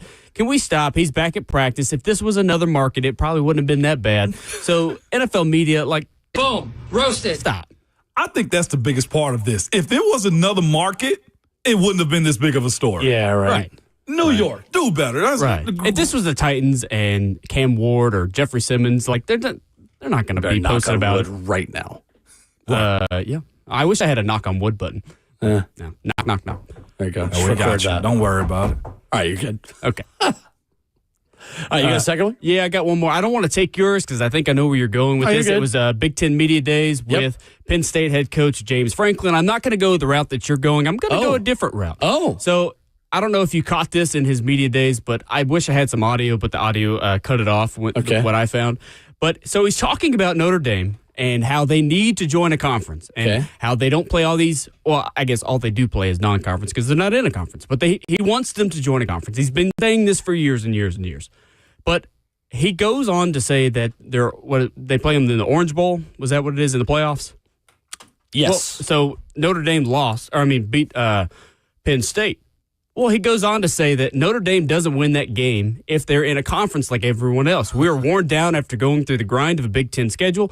They didn't have to play teams like USC and Purdue. James Franklin, come on. They played USC At A&M. At A&M. They played USC. They did play Purdue, so they played the two teams that he mentioned. Purdue, who is basically an FCS team last year. Notre Dame beat Purdue more or worse than what Penn State beat Purdue. They beat USC 49-35. Not a they great beat look Texas for A&M. They did lose Northern Illinois, but they also beat you in the semifinal. James Franklin, get your facts straight. Boom. Roasted. Fair enough. There you go. Man, just had a mic and opportunity. That's right. That is absolutely right. You got any more? Is that it? No, I'm done. Perfect. Mine, James Franklin, I am going to agree with him. James Franklin with an impassioned rant in favor of Big Ten Media Days, talking about how, why are we in Vegas? There's nobody here who cares about the Big Ten.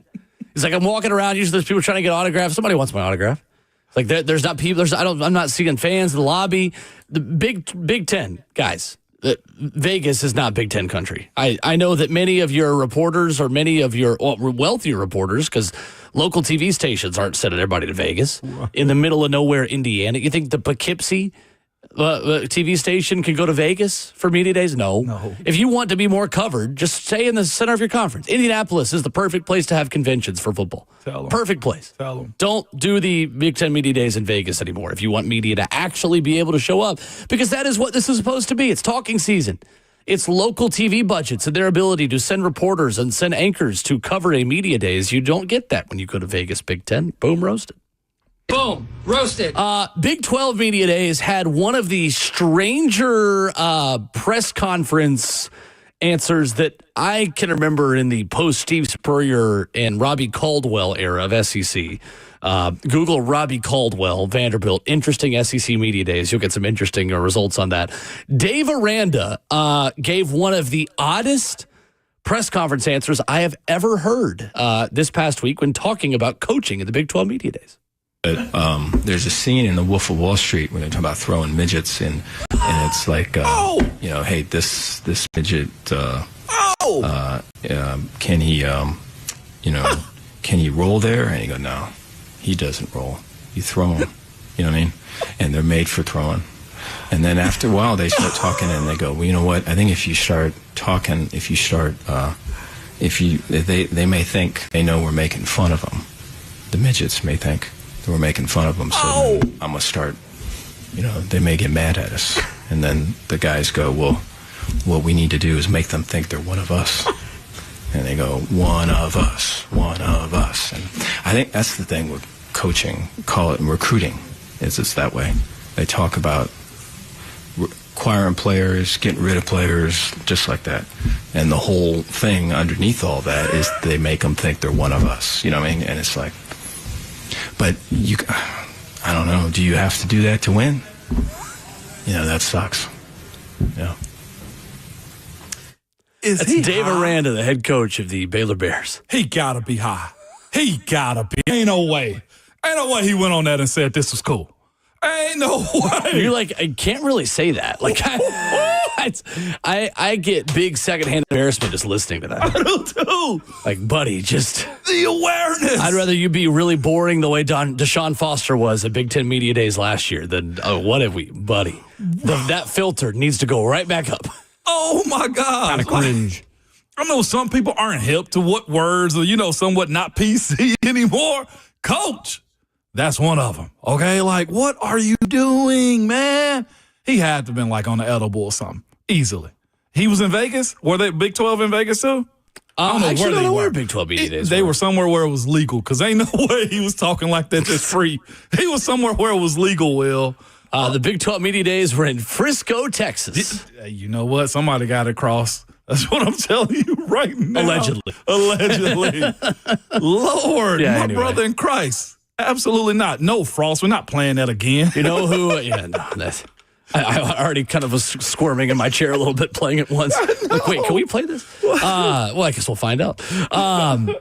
Dave Aranda and Baylor hosting Auburn on a Friday. That's good stuff. To start the season. That's good stuff. Don't let that go under the radar. Friday night football between that guy and Auburn is not that far away. Is a month from tomorrow, Foster. Listen, I'm here for it. Do you understand me? Don't ever play around like we not this close. So, also, Dave Aranda, I'm pretty sure you can't say that. No, you're pretty sure that. Boom. Roasted. I got another one, too. For these accounts on social media, man, that go personal with guys in big moments, Rashawn Slater signed that deal. I don't even want to mention the site that posted it, but instead of celebrating and reporting on his deal, they also reported on the fact that he just finalized a divorce right before his new deal. And I'm thinking to myself, like, bro, we got to start leaving personal stuff out of, like, announcements like this. Why do you know this, and why do you think we care in this situation? Can a man play football? Is his ex-wife now happy? Is he happy? That's all that matters to me at these points, man. Like, that was terrible. So, and I know it's clickbait stuff and attention grabbing. So, boom, roasted to those types of folks. Boom, man. Roasted. Yeah. There's got to be a line. I know there's never one. Just give the guy 24 hours. No, seriously, Will. Like, this is they going to have her coming back with the lawyers and stuff at this point. Got 144 million reasons not to. Fair. I will also say he can fight it, too, moving forward. Eric up next for the Monday Rose, 615-737-1045. Hello, Eric. Morning, Eric. Hey, guys, in the past, and I've heard y'all mention this, of what people sell to the general public as some of the wildest and weirdest food combinations.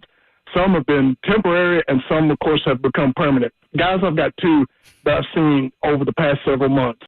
One, and you may have heard about this, goes back to University of Miami at their baseball games. During the season, guys, they sold milkshakes with Philly cheesesteaks in them. Oh. I'm not making it up. They showed a video of them making the milkshake, and inside they show them putting in the bread, the beef, and the cheese. Now, are they still selling them? I guess they are. I don't know, but I guess it was popular during that time. And another one, guys, this is another one you may have heard. I saw this come out several weeks ago. Kentucky Fried Chicken Toothpaste. Oh. It's like, what are we doing, guys? And, of course, I don't know, guys, if you remember the old slogan, so what are we going to say this now? Is this lip smacking good or tongue licking good? Of course, going to the old slogan, finger licking good, guys. It's like, what in the world are we doing, guys? It's just, those are some things I thought I'd share with you guys. That's my boom roasted. Guys, y'all take care and we'll talk to you soon. Thank you, Eric. That's really Boom, roasted. Kentucky Fried Chicken Toothpaste. Yeah, no. No, I'm good. We didn't sign up for this. That a lot of people who aren't kissing other people are the ones using Kentucky Fried Chicken toothpaste. Your significant other tries to lean in for a smooch. It smells like fried chicken and a little greasy. Maybe some people are into that. I don't. I don't think that I would be. Is it chicken grease in it that's coating the enamel around your mouth? That is, Eric, we appreciate where you find articles. I just need you to know that. The grease is the new baking soda. You need to leave. Now, I would try a Philly cheesesteak milkshake. The Philly cheesesteak. Come on, Will. I wouldn't pay money for it. I'm not using a hard-earned U.S. currency to buy it. But if you gave me one and said, here, try this, I'd be like, okay. We're talking about pureed meat is what we're talking about at this point. Yeah, cold. I don't discriminate. Cold ribeye. That's what you're telling me. I love Philly cheesesteak. I guess you can try everything once. Yeah, right. I'm going to try a sip. The best version of a Philly cheesesteak is also in an egg roll. I just want to throw that out there, too. Oh, that's a hot take. They're good. I'm just going to say. Like, I don't know if it's go to best, a good place in Philly and I know you're a Pittsburgh guy, but No, listen, we don't discriminate on food where it's from around here. Okay? I'm doing the Penn Relays every year for TV up there, and like getting to go just explore different cheesesteaks every year. It has made me a cheesesteak person. Has it really? Oh, I love them so much. You know what's wild is when we went there, we didn't actually. Well, I did. My group, we didn't actually go to the famous Philly cheesesteak places. We went to a steakhouse. Well, yeah, no, Geno's and Pat's are fine, but like it. That's not the place. That's just a tourist trap. Yeah. Like if you go to Angelo's, that's a real Philly cheesesteak. That's a real spot. Yeah, Angelo's is like widely considered the best one. Del Rossi's this past year that I went to was fantastic. It was pretty solid. Yeah, too. very good. Very good. I see. I got Jameson said that the chicken toothpaste pairs well with mayo cologne. By the way, boo, boo. I think Burks still got some. Old news, dude. Yeah, can't hurt me anymore. We keep suppressing it and moving forward. Will. That's what I'm talking about, man. Shout out, though. I will say Philly cheesesteaks and egg rolls is it. 615-737-1045. There is an event that you need to know about featuring our own Ramon Foster. We'll give you some details of something coming up this weekend that you will want to know about coming up next.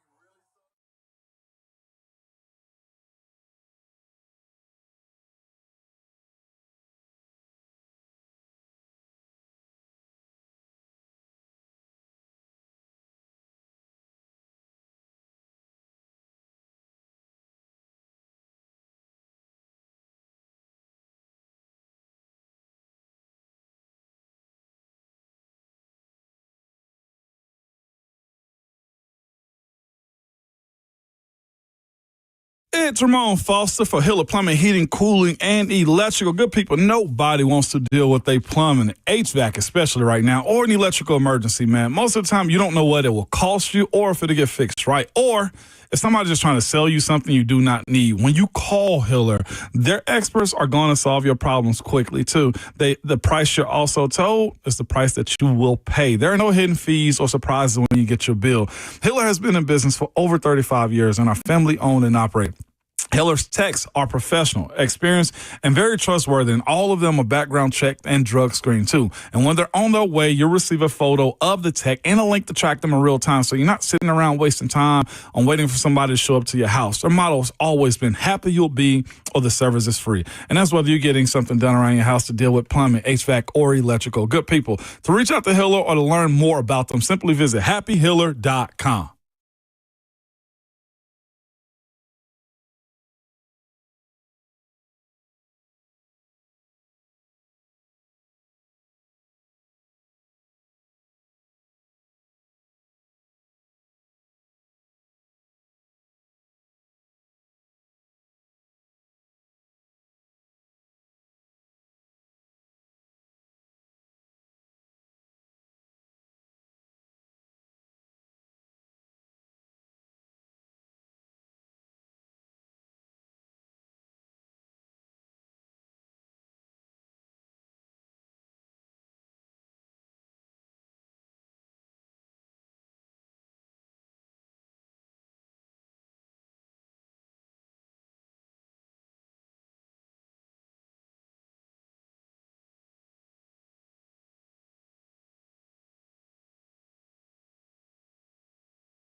Wrapping up the show this morning on Ramon and Will, fueled by Scooters Coffee. Buck Rising got you covered coming up next. Cover 2 of Blaine and Zach, 3HL on your Monday. Tomorrow from Tennessee Titans training camp, Titans head coach Brian Callahan meets with the media during our show. You can tune into that at 7:40 tomorrow. Practice begins at 8, an earlier start time. We will be up top in the terrace at Ascension St. Thomas Sports Park. So, again, if you want to hear live updates on what's going on and be in the know on Titans training camp, well, we'll have it for you. Yeah, we will. Ramon and I can do some play-by-play.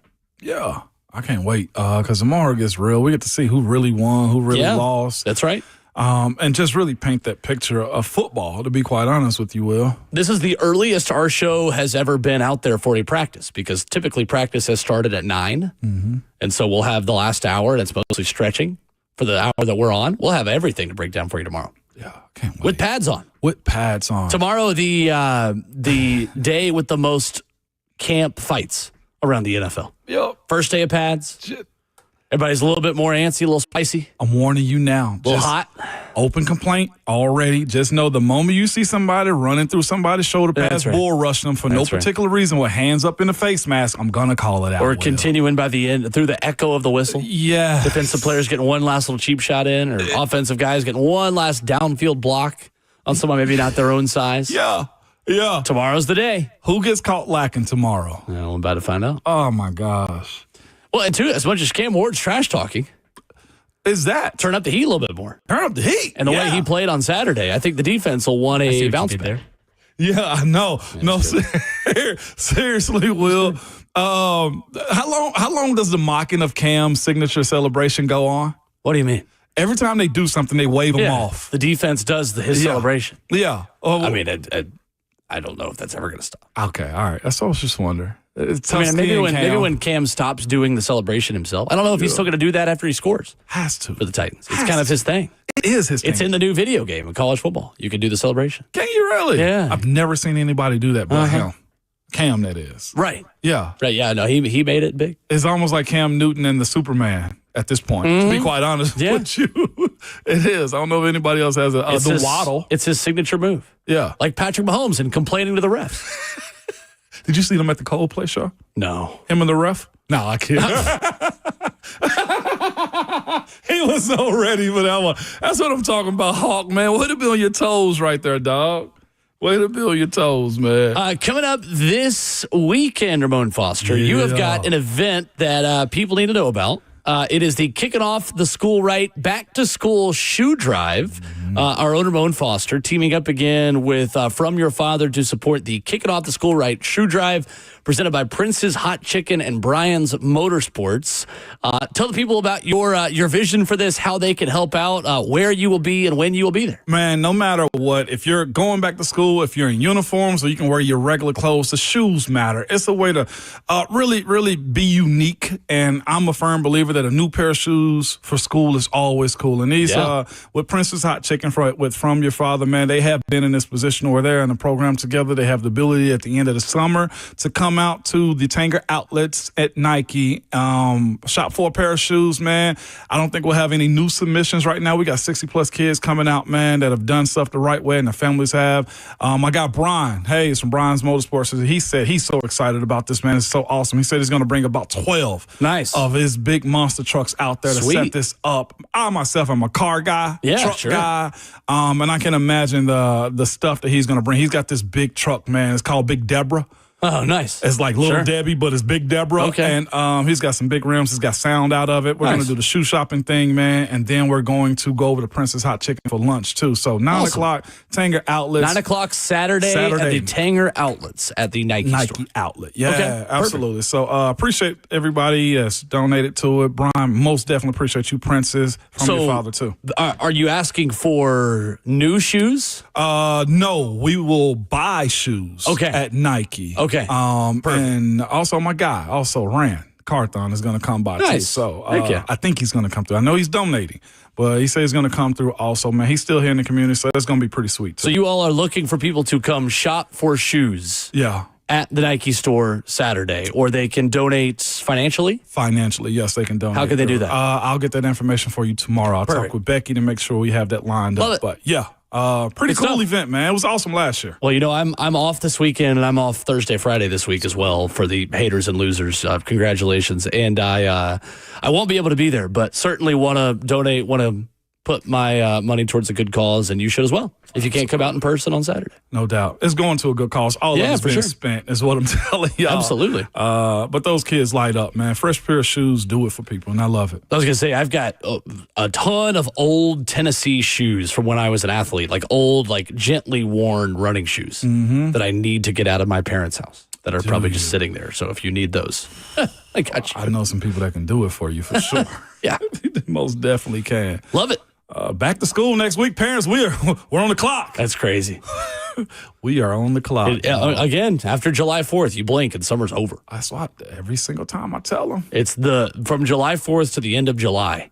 And me being a late July birthday guy, that's always how I would view it. Of like, you get July 4th and then it's almost your birthday. Did you hate that though? Right before? No, I liked it. I liked it. I liked not having to go to class or go to school on my birthday. Okay. Understood. That was a solid for me. I'd rather do that and have to just wrangle whoever's in town to hang out. That was the only hard thing is like throwing a birthday party. People are on vacation or like out of town or stuff like that, or you're on trips. But usually in high school, our cross country camp, we would go have like our last training camp right before the season and school year started was usually this week. So I usually got to do it then in high school, which was fun.